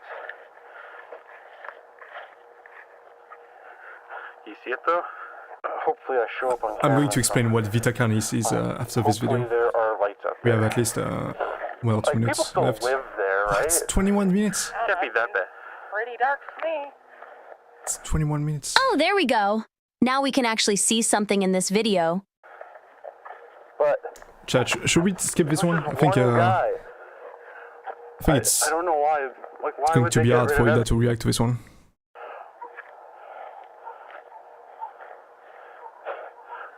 Yeah, Dogs barking are never a good sign. let me pull it. You know what? The only reason why they are alive is because they are not in the light. If they were where the mimic can see them, they would be dead. The sky looks nice, though. This thing can't capture it.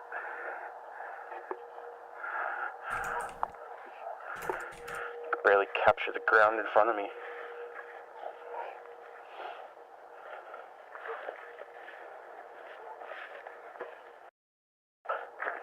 Skip ahead. I can't skip ahead. What are we doing out here? Not with the current system. Well, supposedly they found some guy. Who are they? And also, why would they be outside when there are mimics around? That seems like a really bad idea. Like it was like a grody Try to say scene. Like, no. it was disgusting.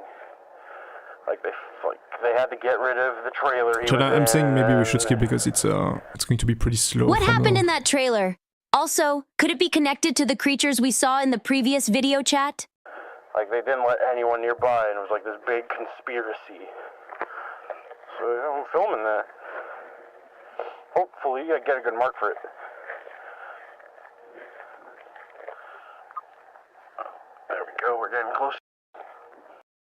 honestly, chat, if it wasn't for the fact that the creature has been trapped in the trailer, they might have died.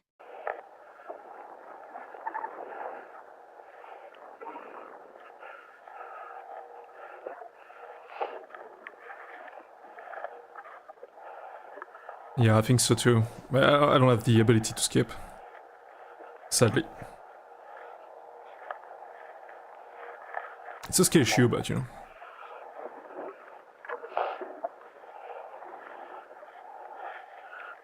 Push. Careful.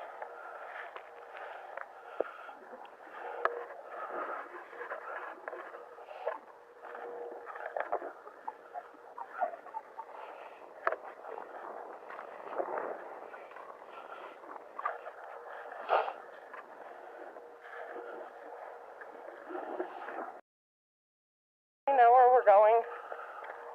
Yeah, we're almost there. We're on the road. We're right next to it.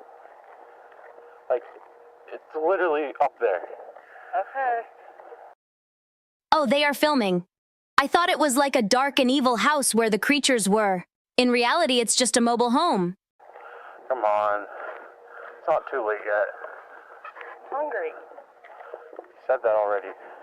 Yeah? I'm still hungry. Bro, same. Soon, okay? We're almost there. It'll be like 5 minutes. 5 minutes, okay? We're on the road. Chat, you think this is important for the lore? I'll be honest, I think it's not. I think these two are gonna die and nothing else. We're almost there. No, Hilda, the fact that she's angry is actually essential to the lore, right? You have to understand because she's actually going to repeat it multiple times, actually, right? Okay? And the number of times she says it is going to be very important, right? You need to note it somewhere. I agree with the dude. Not a good idea to be outside. Hopefully nothing will happen to them. See, we're right here. You go ahead. You can't see a thing. Where am I even going? Just up here. There should be a path. Chat. Right there, yeah. Right Type here. 1 in chat if you're scared. They should use a drone or something. Based on the human skin, I don't think they'd be able to fight if anything attacked them. See, I found the path. We're all good.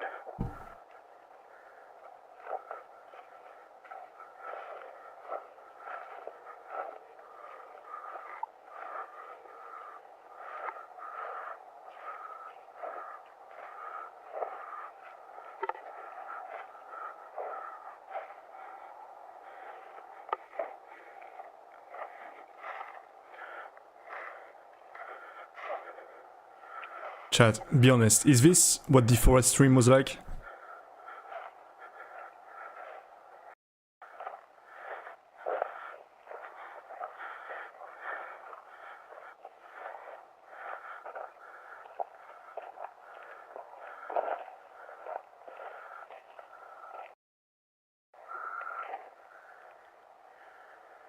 Yes, but brighter.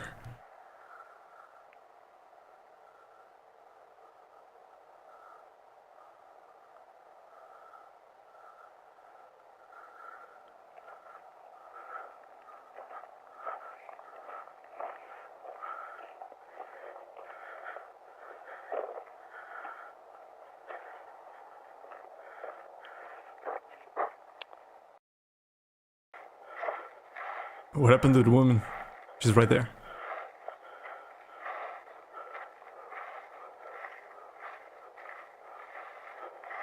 Okay, chat. I have a very important question. Should I go for pizza or should I go for Burger King?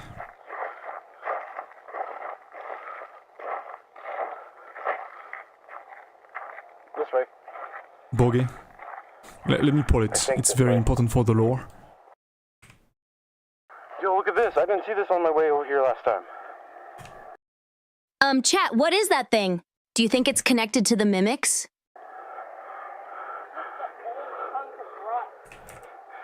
It's cool. Like, we could get a shot of this in, like, atmosphere, you know? It just looks like tetanus to me. I mean, you don't want to touch that, but it does look cool. One sec, let me get a good lighting on that. There we go. Yeah, look at that. That's cool. Hey, look, there's like old stuff here as well. I'll be honest, if I was there, I'd probably start to panic. But at least they are not that far from home. Do you think they will make it chat? Anyways.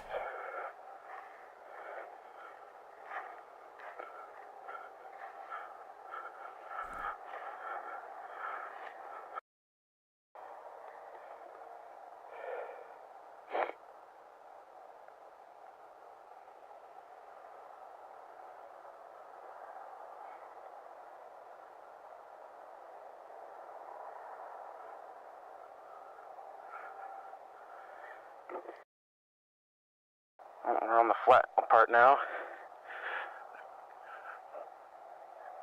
Yeah, we're close.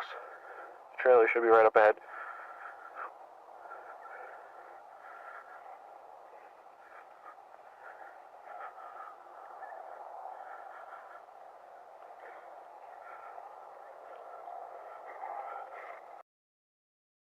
This is where everyone was. There's no one here now, though. Not a single building in sight. Dude, I'm telling you. If they get attacked by a mimic, it will be their own fault. Literally, nobody told them to go there. Like, I know the guy wanted footage, but is it really worth risking your life for? That's like way over So there. true. But there's no one here. It's the strangest thing.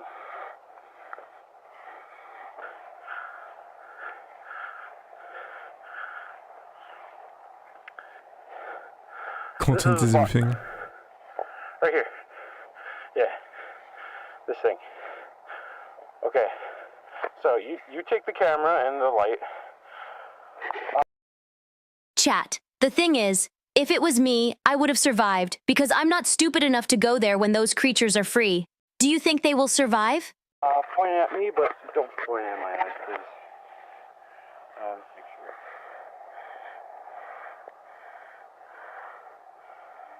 sure. I was going to do a YouTuber intro. Like a barf bag. Hey, what's up, guys?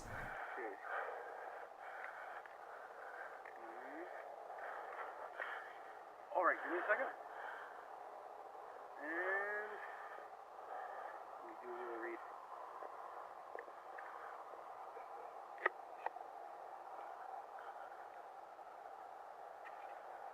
Okay. Year 1980, teenage boy was coming home from the trailer one late night. Although, when he arrived at home, he found a grisly scene. That's what happened. I think the creature is gone now. But what if there are some that are still free? They should really be careful. Great content, Pants. Yeah, he's not aware of the meta. Should have put a mirror behind his ass. This is how you get views.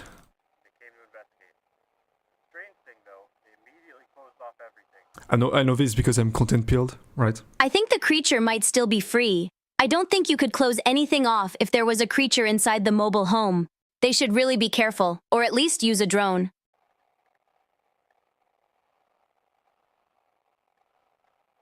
No one was allowed near, but only a few witnesses saw what truly happened there. For some reason, the police were acting very weird and trying to keep everyone away until... By the way, chat, I have decided I'm going to BK. Honestly, chat, it's kind of shady that the police is trying to act like nothing happened. They clearly know what is going on. And when the information was released to the Can she hear what he's saying? although the trailer and Because we can't right now, but apparently she can. You know what? If they are lucky, it might be gone. They should be really careful, though. police say it was a suicide, but the witnesses that did catch an eye of what happened say the scene was much too grisly to be that.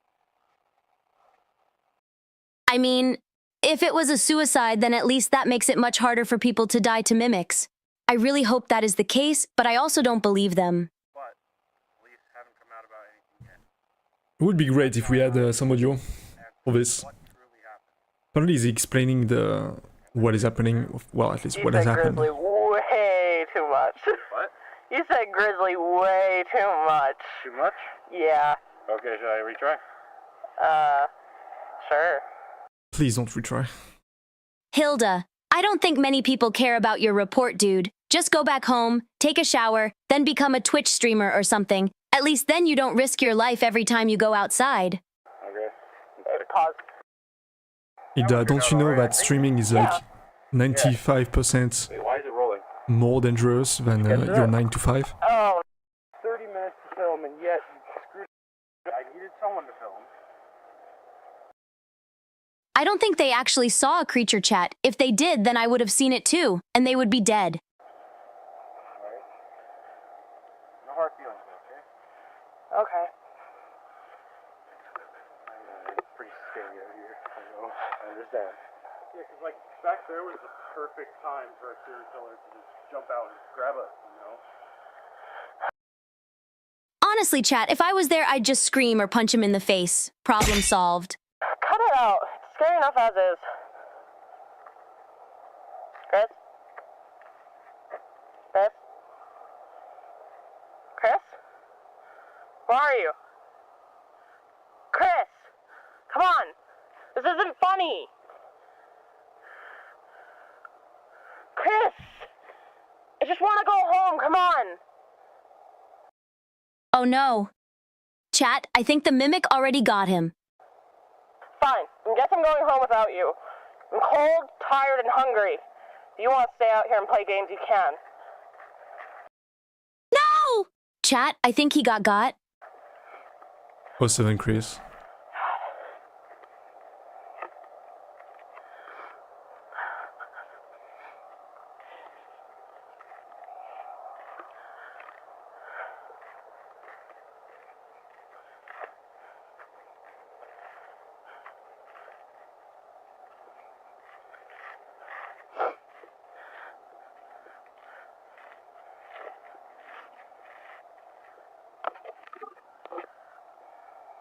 I think the person filming right now should react harder to the fact that Chris got taken, right?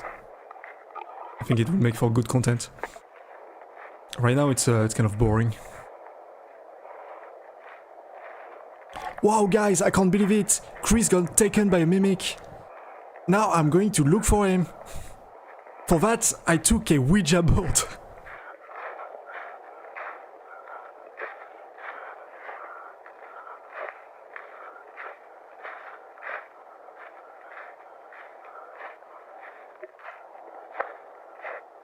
Chris? What are you doing? Because this isn't funny.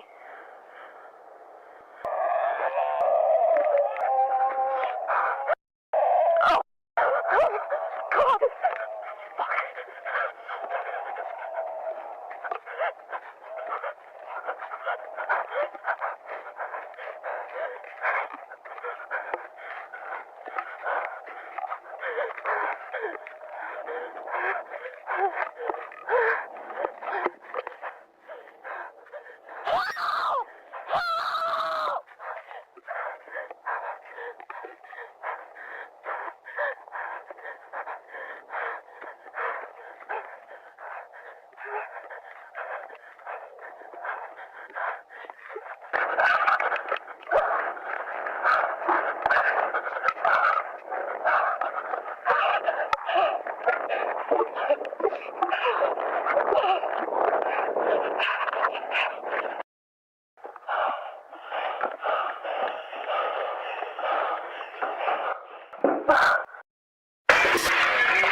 Yeah, I think Hilda just gave Chat, up. let's think about this. Oh. What do we know?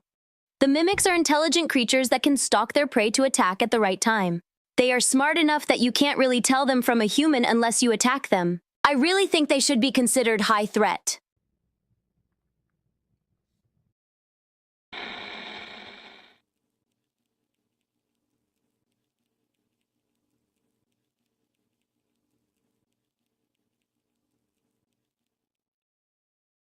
I think they're just silly little guys. I think they mean well. I think they're just a bit hungry. All right. Next video. Hopefully this one is not 21 minutes. Okay, this one is 4 minutes. It's way better. Special anomaly reports. They just misunderstood. Oh my god, I'm sorry.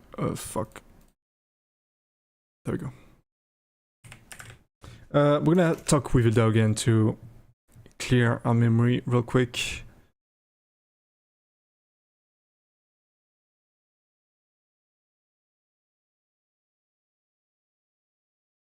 So Hilda, what do you think about this video? Do I have to be honest? If I'm being honest, then I have to say that was very creepy. And I'm very glad that I was created in a world where those creatures don't exist. Right? At least we don't have anything scary in this one, right? Mm-hmm. Nothing.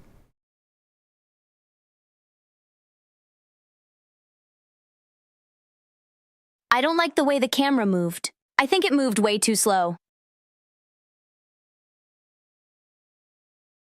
Let me just make sure. The next video is going to be a species anomaly report. What do you think it's going to be about? I'm not sure actually, but I would assume it will be about strange creatures. Dev. That would make sense, yeah.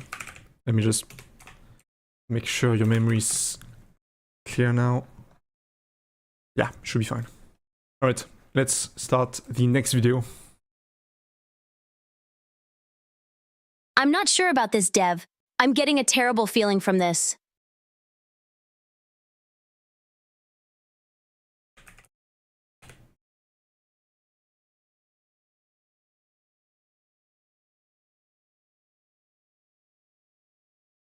Oh. There are no subtitles on this video. Interesting. Are there any in this one?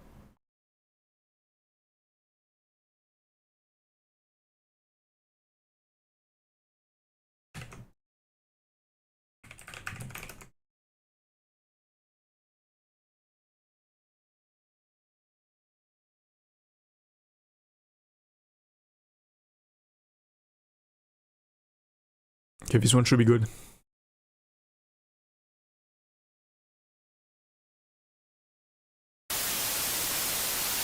Flavor.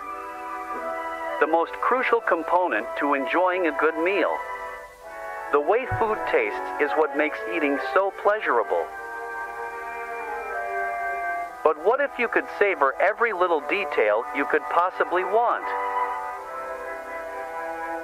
That is why we, at Nutrier Co., have made it so that you may enjoy every single bite you take. Fuck. Happen again. With our Happen again. I really need to fix this. Sorry, chat.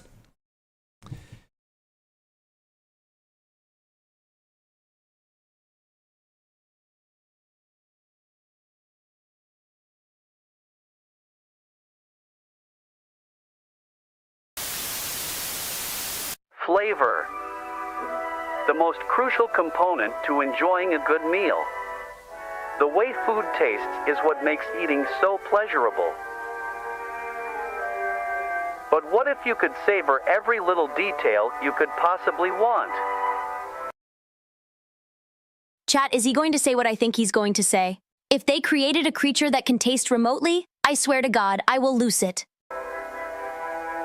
That is why we, at Nutrier Co., have made it so that you may enjoy every single bite you take. With our product, the Flavor Enhancer, you can extract every last morsel of taste from your plate.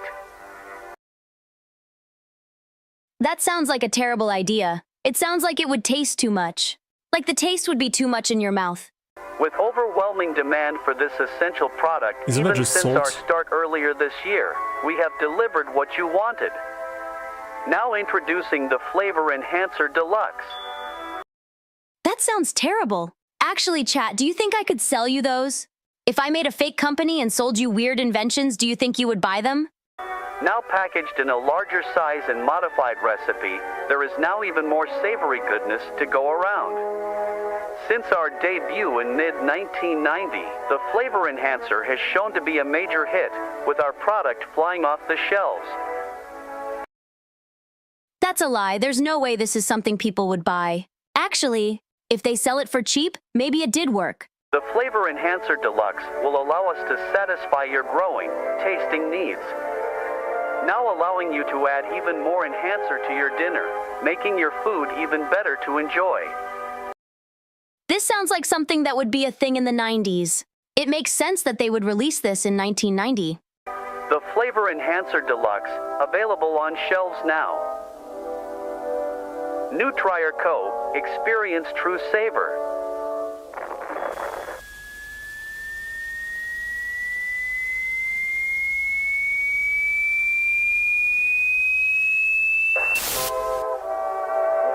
These larger serving sizes make dining even more pleasant, now allowing more generous amounts of enhancer at a time. I hope you guys understand the concept of diminishing returns. If you add too much, it will taste awful. Chat, do you think chat would eat something like this? Flavor Enhancer Chat, Deluxe. should we do a taste test? Stores near you. Should we get this and taste it New on stream? Trier Co. Experience true savor.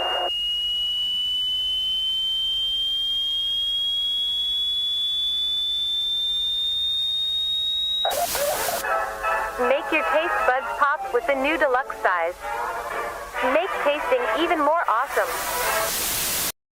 Yeah, chat, make tasting even more awesome. I hope the video is going to show us the terrible effects of this flavor enhancer.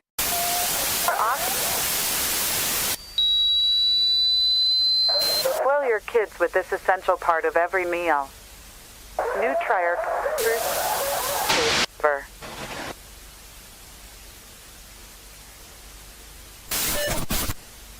Flavor Enhancer Deluxe. Required for all meals, no matter how small it seems, just a little more. Okay, chat, I'm gonna be honest, I don't like this. Did you hear what he said? He said that it's required for all meals. That's not normal. It is crucial to everyday eating.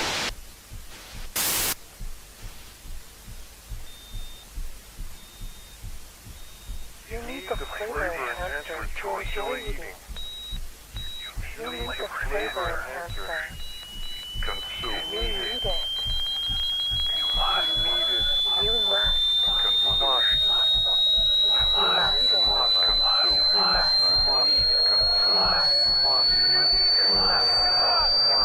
Consume. Consume.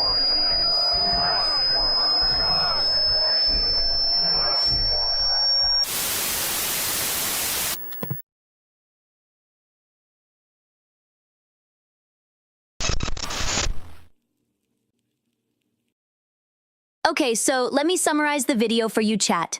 Basically, it was about a fake company called New Trier Company.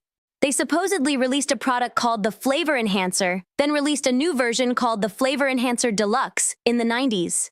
Supposedly they are really popular, but we all know how this is going to end, and I think they should have known better.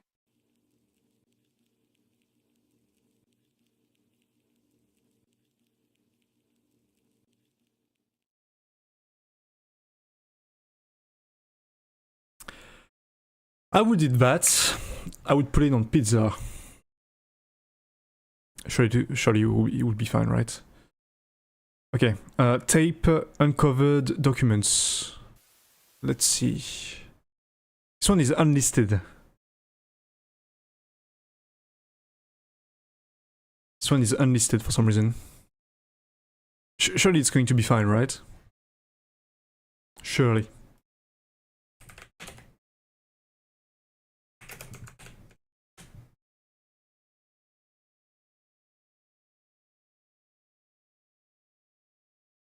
With Shirley. Oh, this one does not have any subtitles either. Shucks.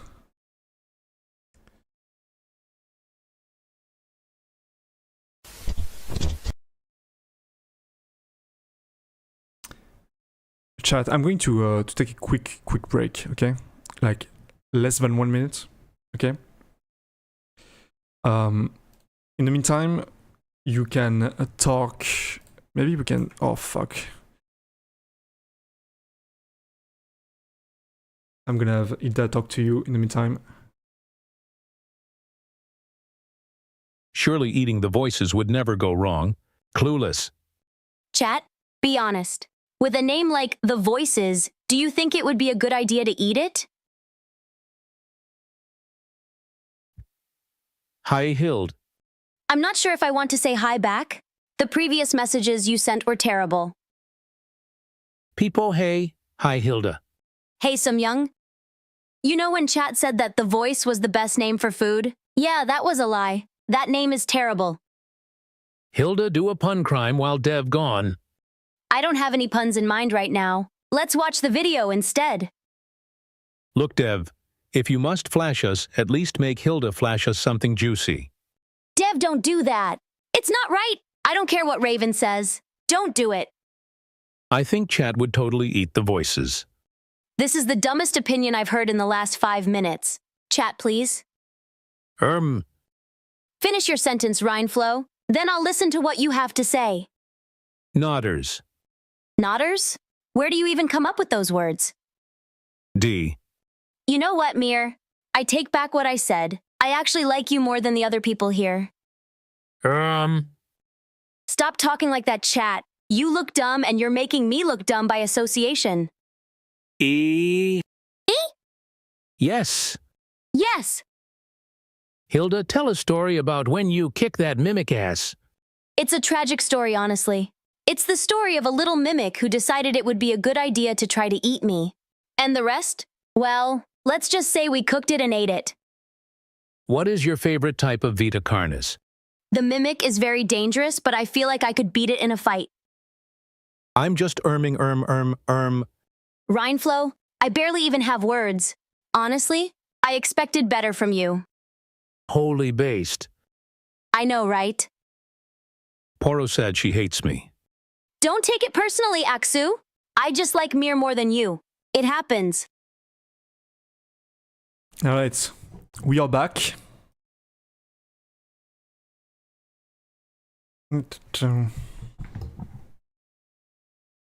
So, this one should work, I think. Hopefully.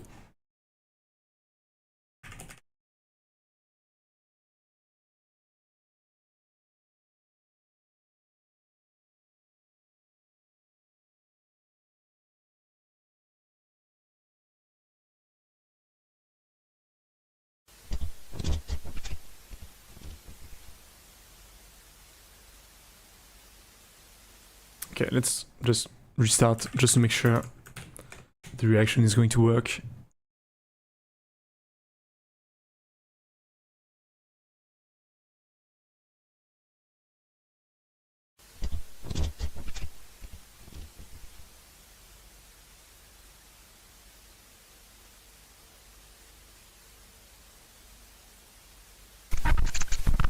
In the distant horizon, the group of monoliths stand vacant. Although closed off to outsiders, their stance can be observed well outside the perimeter. What? What was that?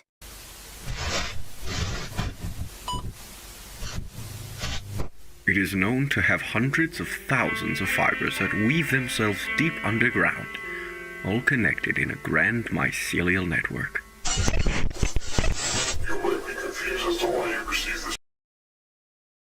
Oh, this is so cool. So it's like a tree with roots? So the monolith is big, and the roots are the ones that go deep, right? This was left to you because we share a common goal. I'm aware that you study the Cultist and research their properties. I'm also aware that you have received backlash for doing so.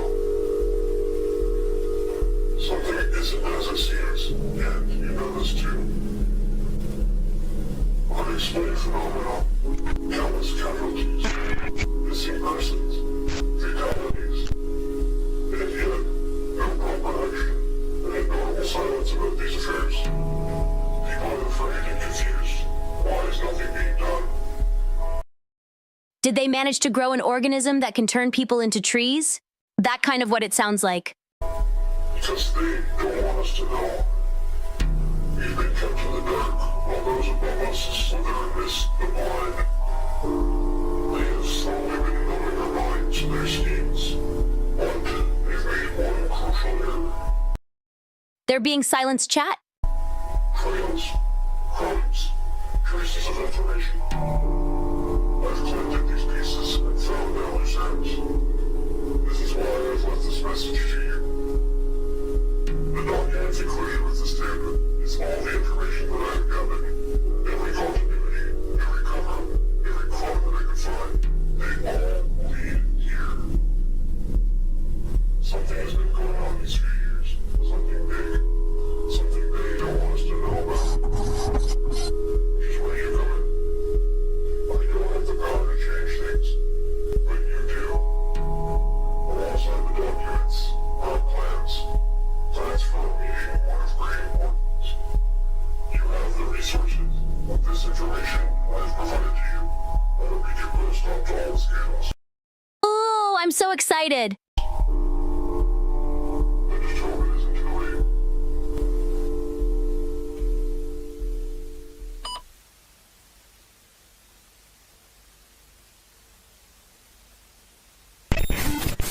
The monoliths are truly an astonishing sight to behold.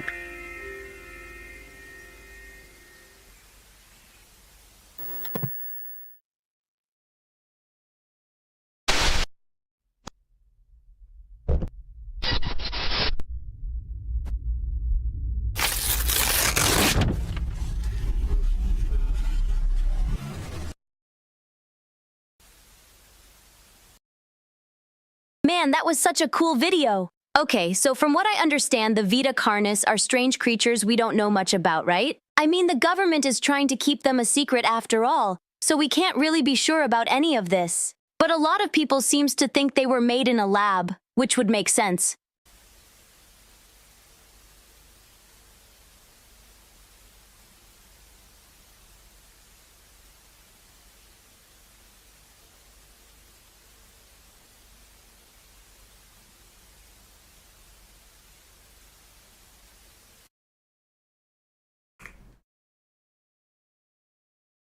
All right.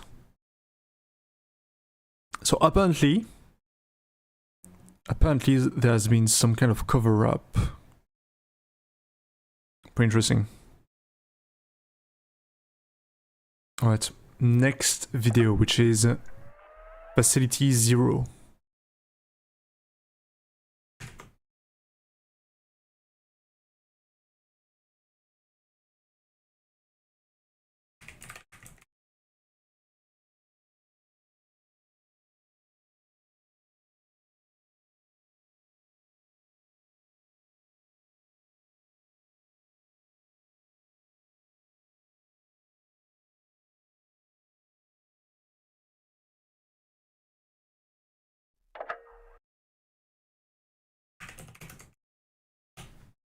Alright, I'm just getting the video ready.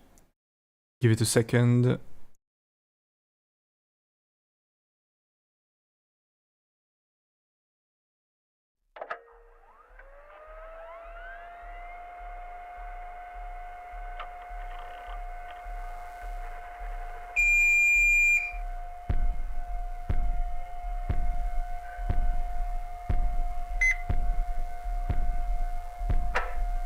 Mission brief.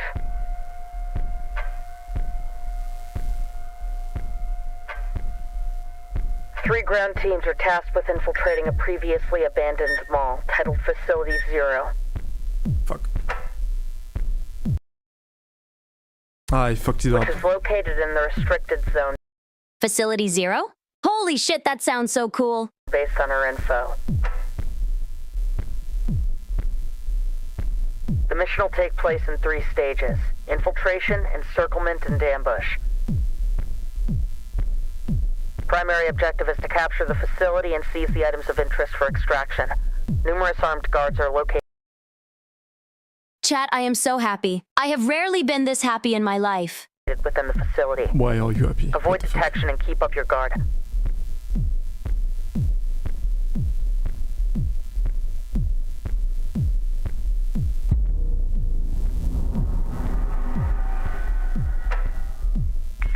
Alpha Team, in position. Beta Team, in position. Gamma Team, in position. Copy. Beginning phase 1. Eyes on the point. Clear. This is so cool. That video is so cool. Pathway now.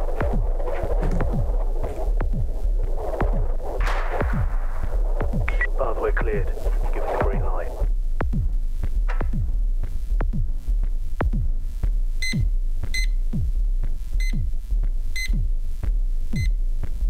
Copy. Green light is a go. Begin phase 2 in advance.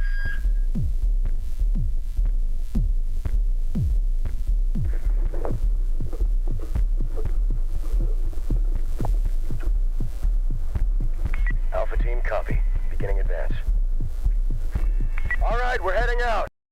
Chat, it's happening! I repeat, chat, it's happening! Move, move, move!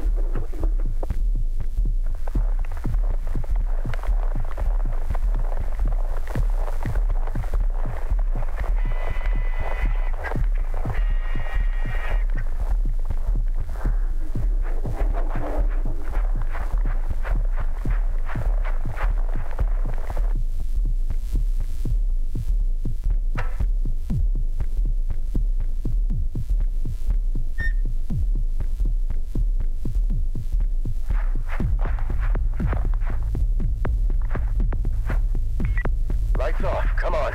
Move.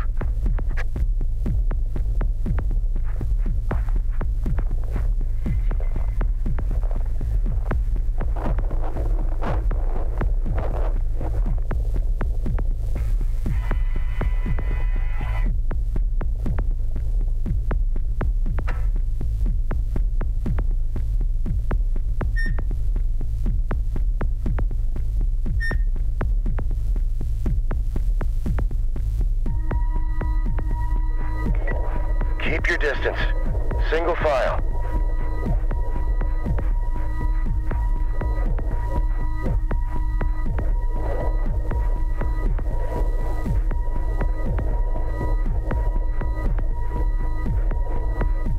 Halt!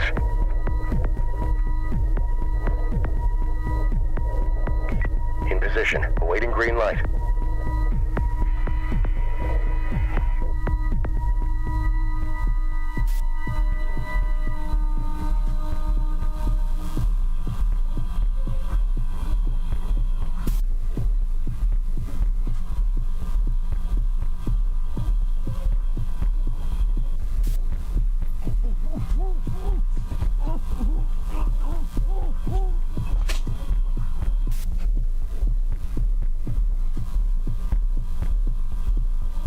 Eyes are secure.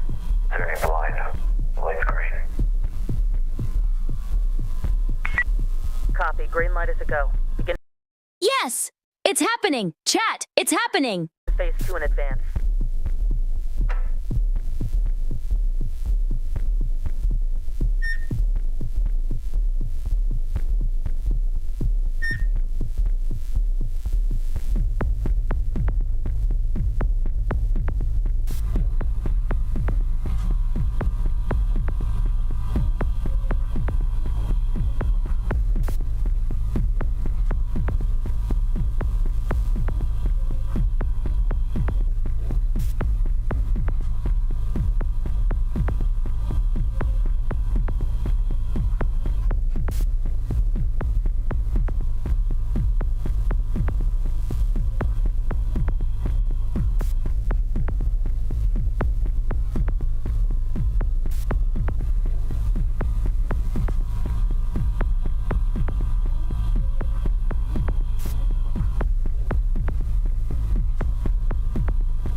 in position.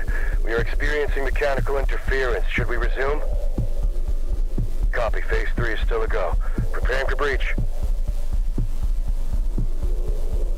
Breach in 3, Copy that. Phase 3 is a go.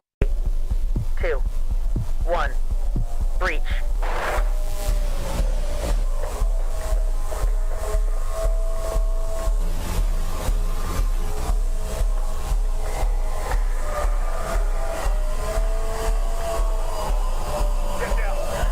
Get down! Put your hands up! Put your hands up! Get down! Get down! Put down your weapon! Get down! Put down your weapon! Put your hands up! Get down! I said get down!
I forgot I was muted. I'm pretty sure I've been talking to chat for the past I don't know how many minutes.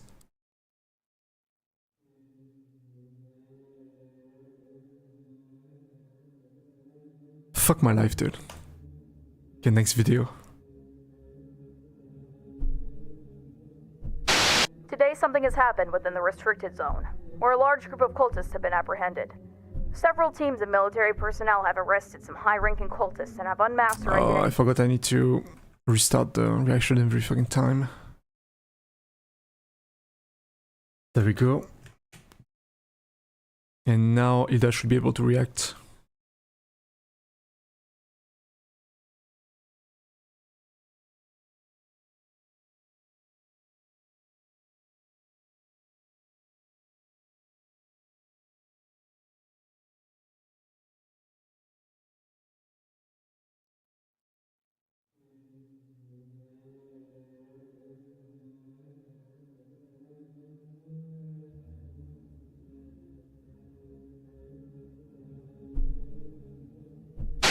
Today something has happened within the restricted zone, where a large group of cultists have been apprehended. Several teams of military personnel have arrested some high-ranking cultists and have unmasked their identities to the public. Shockingly, several of these members are well-renowned politicians and high-ranking members of multiple governments across the globe. Classic politicians. So politicians were behind it, huh? I don't know why I expected anything else. Sufficient proof of the atrocities that were being committed. Some of these crimes include murder, kidnapping, torture, ritual sacrifice, and the list goes on. The members are found guilty of deliberately providing false information to the public in an attempt to cause harm. The new Trier company has been found to have very significant ties with So it was all a ruse? They weren't actually trying to help Vita Carnis? cultist activities and has been shut down. All new Trier products have been deemed hazardous for consumption. Cultivation farms are facing pressure to shut down. Public unrest grows as the new Trier cult case brings more crimes that were hidden away to light. The people are outraged by how little was actually being done. They demand. So New Trier was basically actively working with the cultists? It sounds like their products were supposed to kill or transform people into Vita Carnis.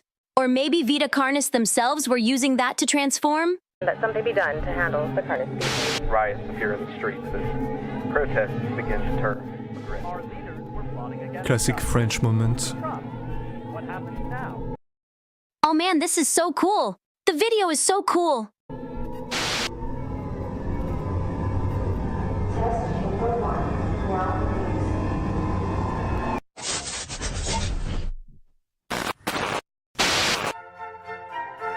Welcome to Magister's Wonder Show.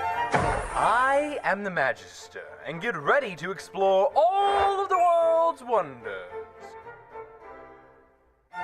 Today, we are learning about the Circle of Life. Circle of Life, huh? I'm sure you're gonna talk about something weird.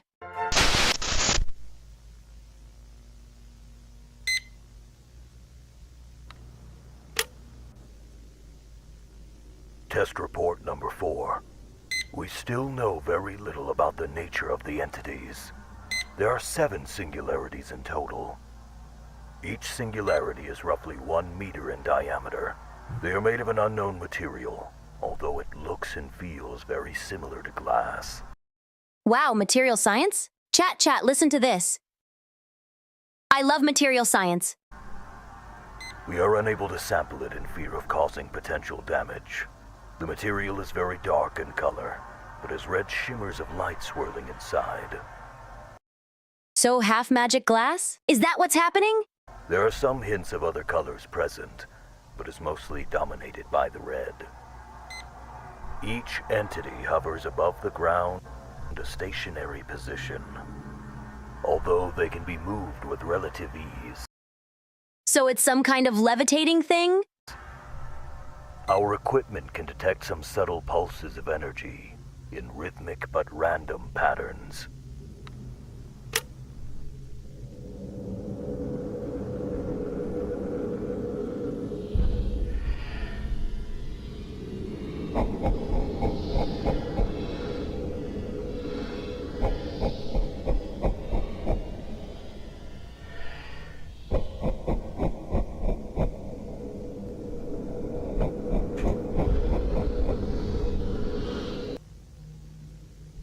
We don't know what they are. We don't know if it is breathing or communicating. If it is communicating, the Vita Carnis are a lot more intelligent than most people think. I mean, if you think about it, most living things have a way of communicating with each others. And those things seem to have a brain. We don't even truly know if they are even organic.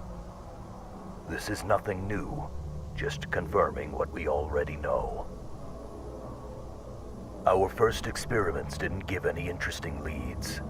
The most we got was some interference with electronics, especially when there is more than one kept close together. But Damn, so even with a lot of research, they weren't able to learn anything about the subjects. It's really interesting, honestly. the experiment we conducted showed extremely significant results. The experiment played out like this. In test chamber 1, a live cow was released into the chamber with V1 for an extended period. Is that real, Hilda? Wait, they just released a cow? What? They were left together for 24 hours. The test showed minimal results from the entity and an increase in stress from the cow. Next, the body of a cow was put into the chamber with V1 for 24 hours. They just killed a cow. They cut a cow open and put it there to rot. The results were extraordinary.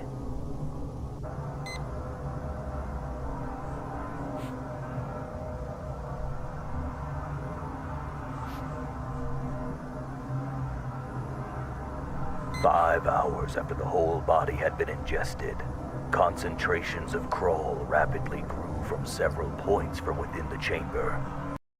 So I was right? They used the flavor enhancer stuff to spread crawl? What this Nobody could said anything mean, about the floor. it rewrites everything we knew about the Vita Carnis species. That allow the crawl to grow out here.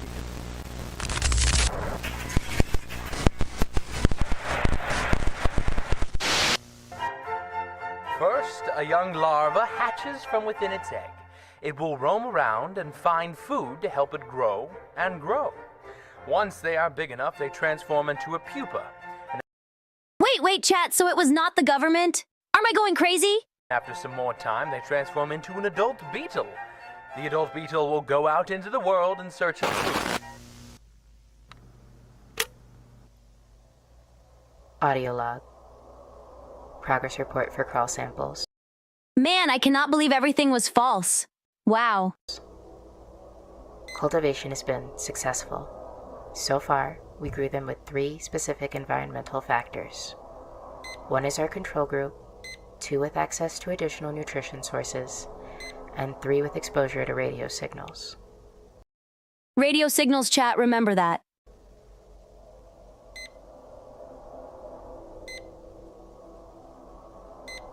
Group 1 grew on par with standard crawl samples. No distinct abnormalities.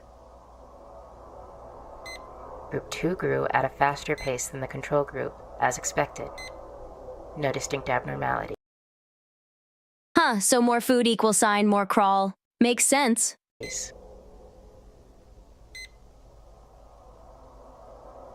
Group 3 grew against its normal pattern, weaving its way toward the radio. Once the device was claimed, it switched to usual growth patterns. Again, no distinct abnormalities. It like radio interesting system. In conclusion, the samples that were grown in V1's test chamber don't seem to differ from others grown from other sources. Still, we will continue with more factors and further groups, just in case. There have been some developments in the propagation group. This is why you don't mess with nature. If something isn't meant to happen, it's not gonna happen. V1 samples have seemingly been able to produce nodules at a slightly quicker rate than wild samples.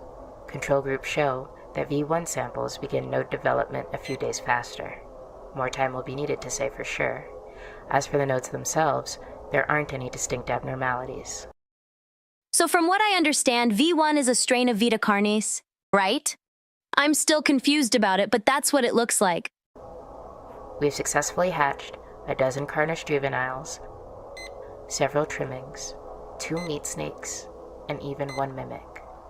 We will be sending them to the enclosures after everyone's reports get sent out. End log. Just to be clear, those things eat each other, right?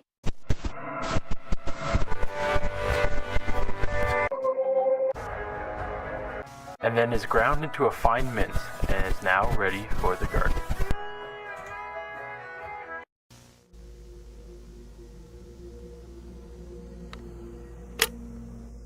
Audio log. Progress report for Trimming Colony. Significant progress in learning the social patterns of a group of trimmings we have been keeping together. Man, this video is so cool. I love it. A new batch of juveniles were added to the main colony at the beginning of the new progress report. They were accepted into the community immediately.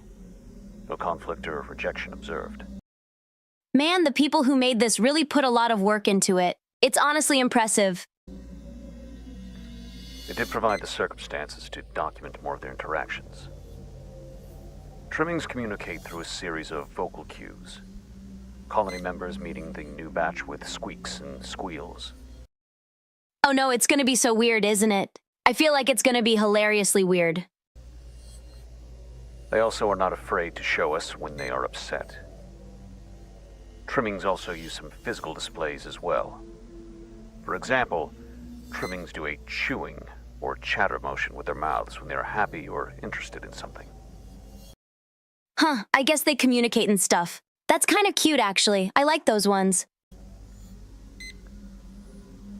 The experiment that we performed was to explore the extent of their communication skills. The test went like this. We took one of the trimmings and had them in place in a modified enclosure. I really like the trimmings, chat. They are really cute, so I don't really want them to die or anything. A speaker would play 2 separate audio cues. A positive cue would play, followed by a treat, and a negative cue, followed by a small spray of cold water. Man, I hope the experiment ends well. I really like those ones, chat. We did several rounds of both audio cues to condition the trimmings response.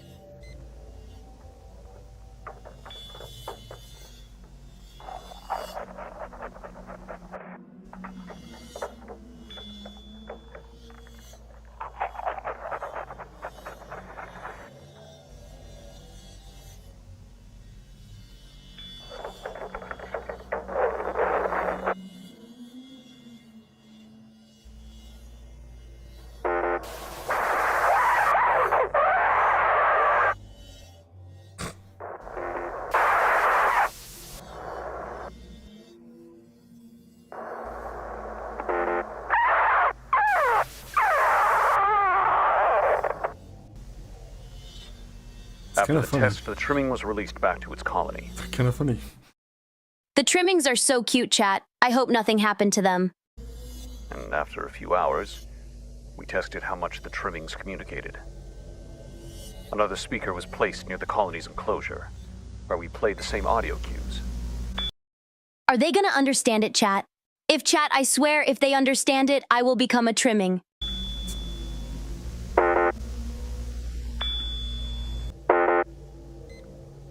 It is incredible to see how layered their social interactions can be.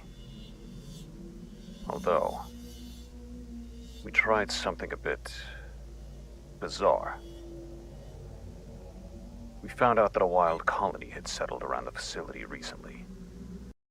Wait, a wild colony? Like one that they haven't made? Is that what it means? It was strange, what we did. It was a long shot. We set up a radio device near the wild colony and near ours.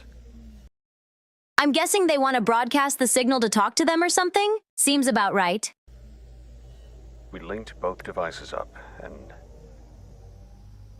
played the cues.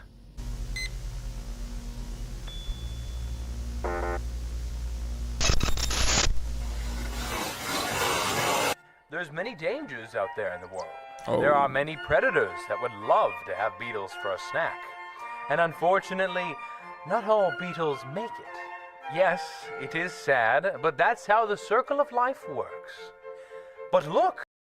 I'm sorry, chat, if you like bugs, you're a weirdo. One of the beetles has laid eggs.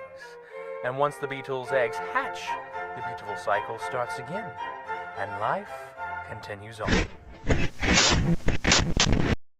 Alright, I think that was the last video of today. So what did we think of it, chat? I'm really excited to hear your thoughts on it. I personally was shocked at how much the cultists were involved in the whole Vita Carnis situation. Like, they were actively trying to turn people into those creatures. Like, what was their end goal? That's crazy to me. And the video was so high quality too. Like, kudos to the team that made it. It was really good. Thanks for the sub, Bash. Thanks a lot.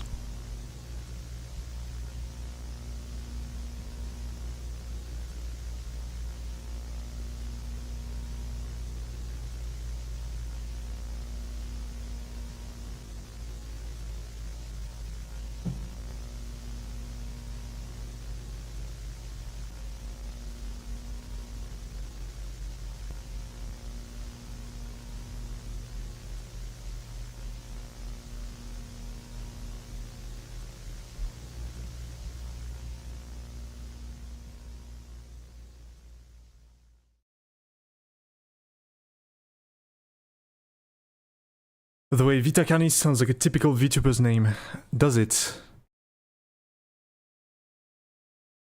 I don't know, man.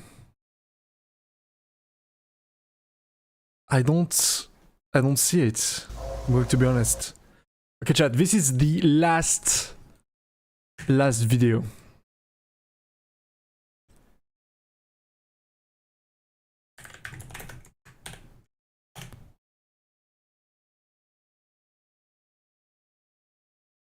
Vita Carnis.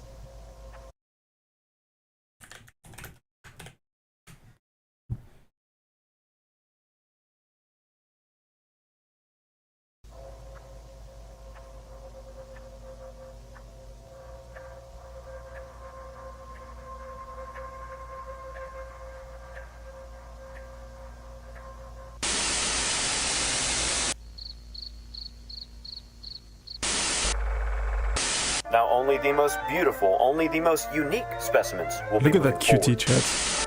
There are lots of fossils hidden on the Earth, and plenty make their way into rivers and streams. You can look for them too. Unique fossils found in rivers and streams? That's crazy. I've never thought about it, but I'm guessing they would be very hard to find.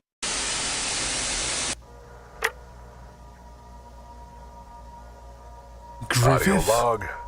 Progress report on the meat snake recreation project. From our previous report, the juvenile meat snake we selected was grown in a standard captivity cell until maturity. Wait, how big are those meat snakes, chat? Like, I need to know if it's a legitimate threat to humans. The specimen we had selected was now an acceptable size for the project to begin. That's average size.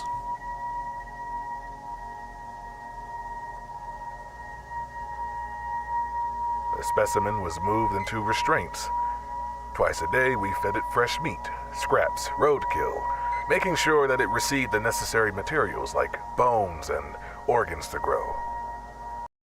Roadkill? Are you for real? Do they not have a better alternative, like at all? 4 days into feeding, the specimen's mood mellowed out. The usual intimidation display was now a patient eagerness. It seems that the specimen now understands that we are feeding it. I'm not sure if you want a snake to be eager when they see you chat. That seems like bad news. 11 days into feeding, the specimen has slowed down immensely. It has also been occasionally rejecting food. It looks like we have been overwhelming it, not giving it enough time to properly digest and implement the material. Feeding has been reduced to once a day, but with an increase of portion size. Let's be honest for a second. You deserve to be eaten by your snake if you couldn't predict that would happen. 19 days into feeding, the meat snake has almost shut down entirely. It no longer reacts to external factors. It still accepts food, but with assistance.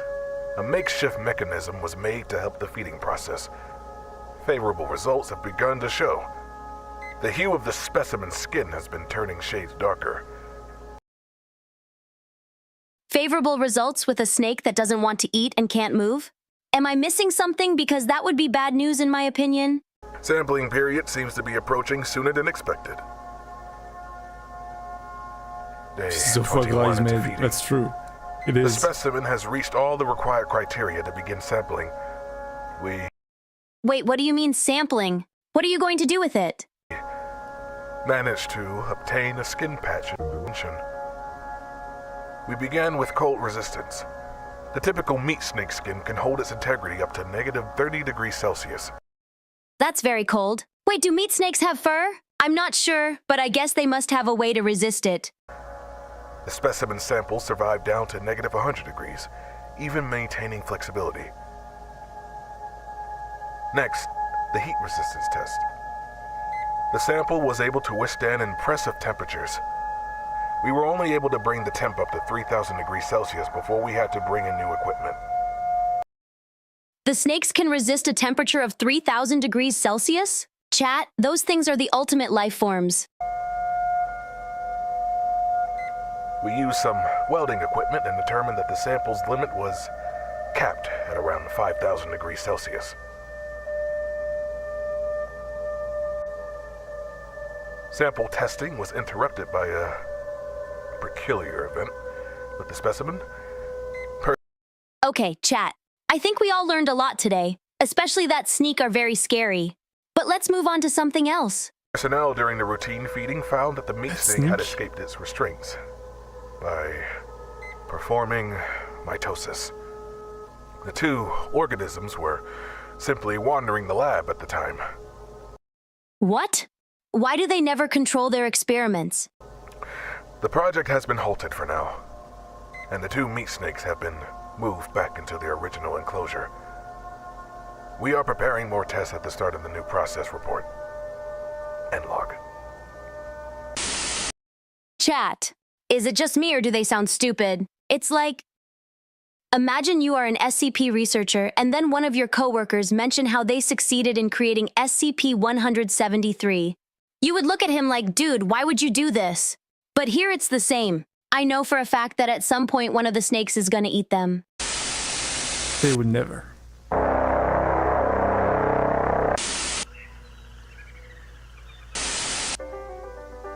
You can make your own sieve at home. The mesh will catch large debris, allowing smaller things to pass through. But you can add more layers with different mesh to catch more things. I mean, this is very simple, but also kind of clever. I'm not gonna lie. Lovely contestants so far, but there can only be one winner. And this year's winner is... Patty!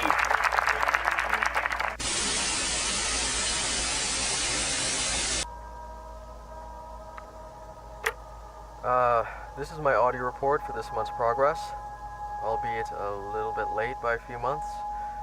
Anyways, it's been a bit slow, but there have been some fascinating findings. I guess I'll start with... You know, I kind of like the audio logs.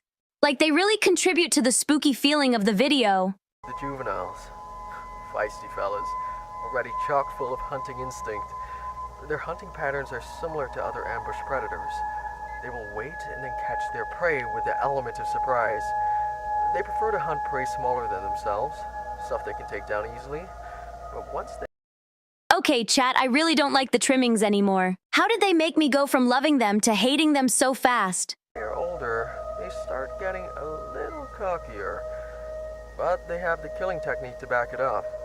They usually aim for the throat or neck to deliver a kill as fast as possible.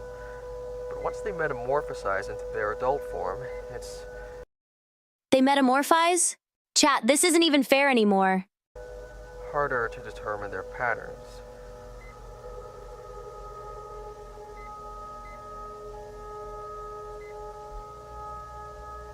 The juveniles we do manage to get into their adult form don't last very long. They simply hide away, rejecting all food we provide. As it is well known, adults only eat human flesh. The adults we have all die to starvation. Wait, so adults only eat human flesh? I'm so tired, chat. The best candidates for research are the ones we capture out in the wild. They last longer, most likely due to them already having food and nutrients in their systems. It's not something I dwell on too often. I am thankful for the ones they bring in for me. We got several adults. This is so messed up, chat. It's not okay. Shouldn't they try to communicate with them instead of trying to capture them? Like, that's what I would do. Even a few humanoid ones. We are able to understand a bit of how they work before they eventually whittle away. The hunting tactics of the adult forms change drastically from their previous form. Hunting now takes much longer as they observe and watch their prey. They are very cautious, waiting for the... Hunting tactics? Do they hunt humans or other animals? Or do they hunt each other's, chat? best opportunity. They take advantage of anything they can to get an upper hand. Their most popular tactic nowadays is climbing inside of furniture. Freshly metamorphosed adults are roughly 160 centimeters in height, but can fold themselves tightly into small spaces. One was even found inside one of those old-fashioned mannequins. The meat snakes are 1M60? Chat, it's over, it's over. You guys are done. There's no way you can fight that. And older adults still fit exceptionally well in tight places. It's funny. We didn't even know they could do this until the late 70s. They weren't even called mimics then. They were called, butchers. Wait, so those are the mimics? Holy shit! Chat, those are the most dangerous. Like, don't trust anything about them. If you see one, do not engage. They changed it because its name better matched the description of characters in some kid's board game. Anyways, the hunting tactics beyond this are confusing to say the least. All depictions of their patterns have been wrong in one way or another. Ever since that public announcement in '86, they keep What do you mean confusing? Just say it. changing it. In reality, it is almost completely random. Each case in the wild is different and it's hard to determine why in captivity. Plus, human testing is a no-go, even though I volunteered myself. I mean, I guess it would be a good way to learn more about them, but also, human testing? That's kind of a big deal. I feel so close to figuring it out. Anyways, I'm getting ahead of myself. The next stages are even harder to... Wait, how long do these tapes have to be? You need to feel close to figuring it out because your other option is to let a mimic transform. You cannot let that happen.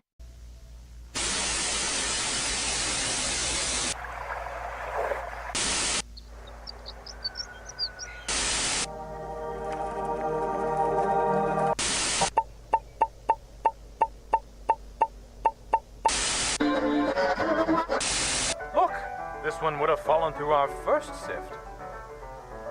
There are plenty of other fun things you can find as well. Oh no, my sieve isn't working. Looks like there's a hole in your mesh. Make sure your mesh isn't damaged, or else something might slip through. Wait, wasn't this the character that was kind of weird? Like, this is suspicious, chat.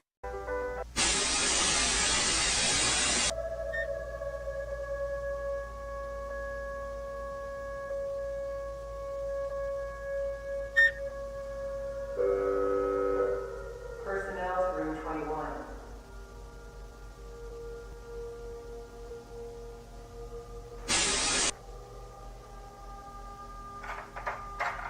Help! Help! Help! Help! Help! What happened? My leg's caught. It's bad. It's bad. I'm bleeding. What do I do? I can't reach. What do I do? Help me down, please. Please. We need medical assistance in test chamber 1. Oh, God. Stay calm. Help is on the way. Oh, Just try to stay damn still. it. Oh, God. Oh. Okay, did anyone understand what happened in this scene? I have no idea, chat. Oh. All right, we're here. We're going to help you. Lower the ladder slowly. This is going to hurt. Okay, hold still. Ready? Man, the audio makes it sound like one of those found footages. It's so eerie. Now! What's happening? What's happening to him? Get him out of here now. Get him out!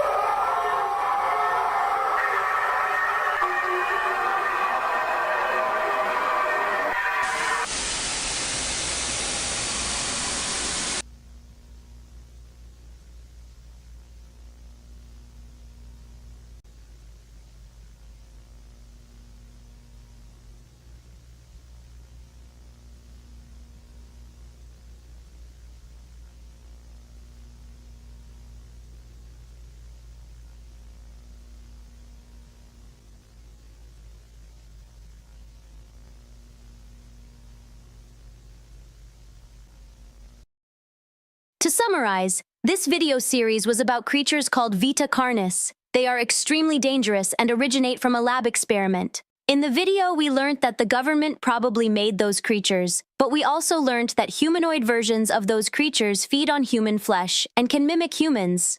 In my opinion, this was the most dangerous creature shown in the video.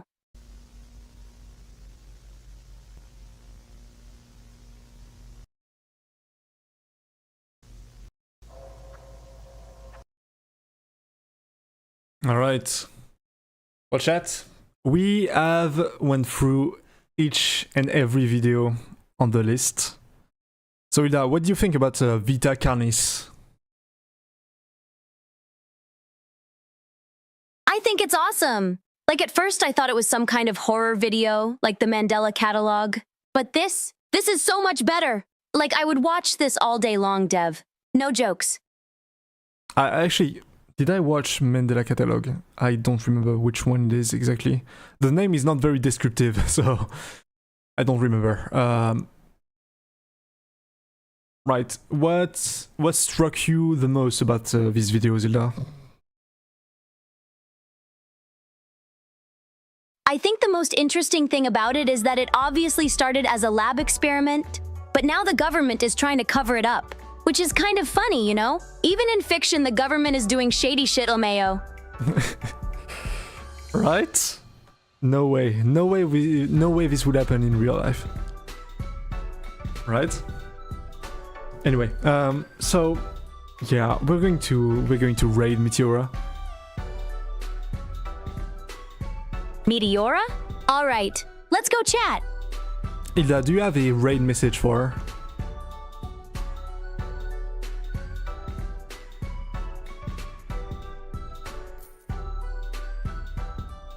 I do.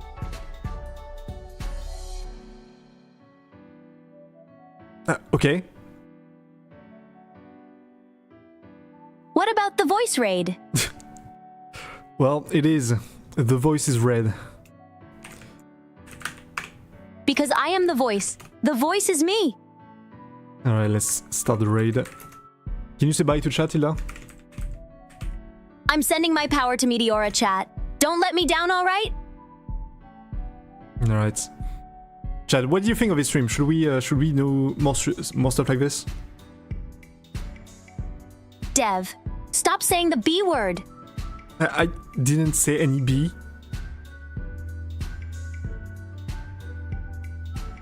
Chat, I didn't say any B. He did.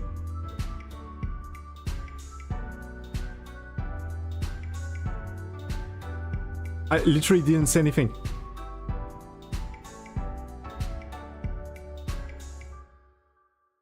Some videos are kinda boring, yeah. I think this stream was really good, actually. Like, we should do more of that!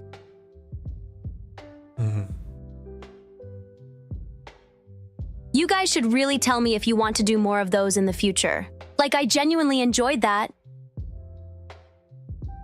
I think we need to work on Hilda reacting to stuff. For some reason, she's very short on words.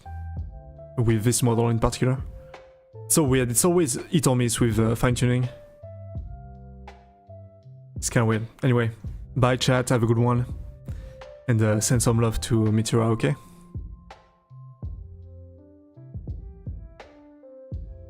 She did better than most React streamers.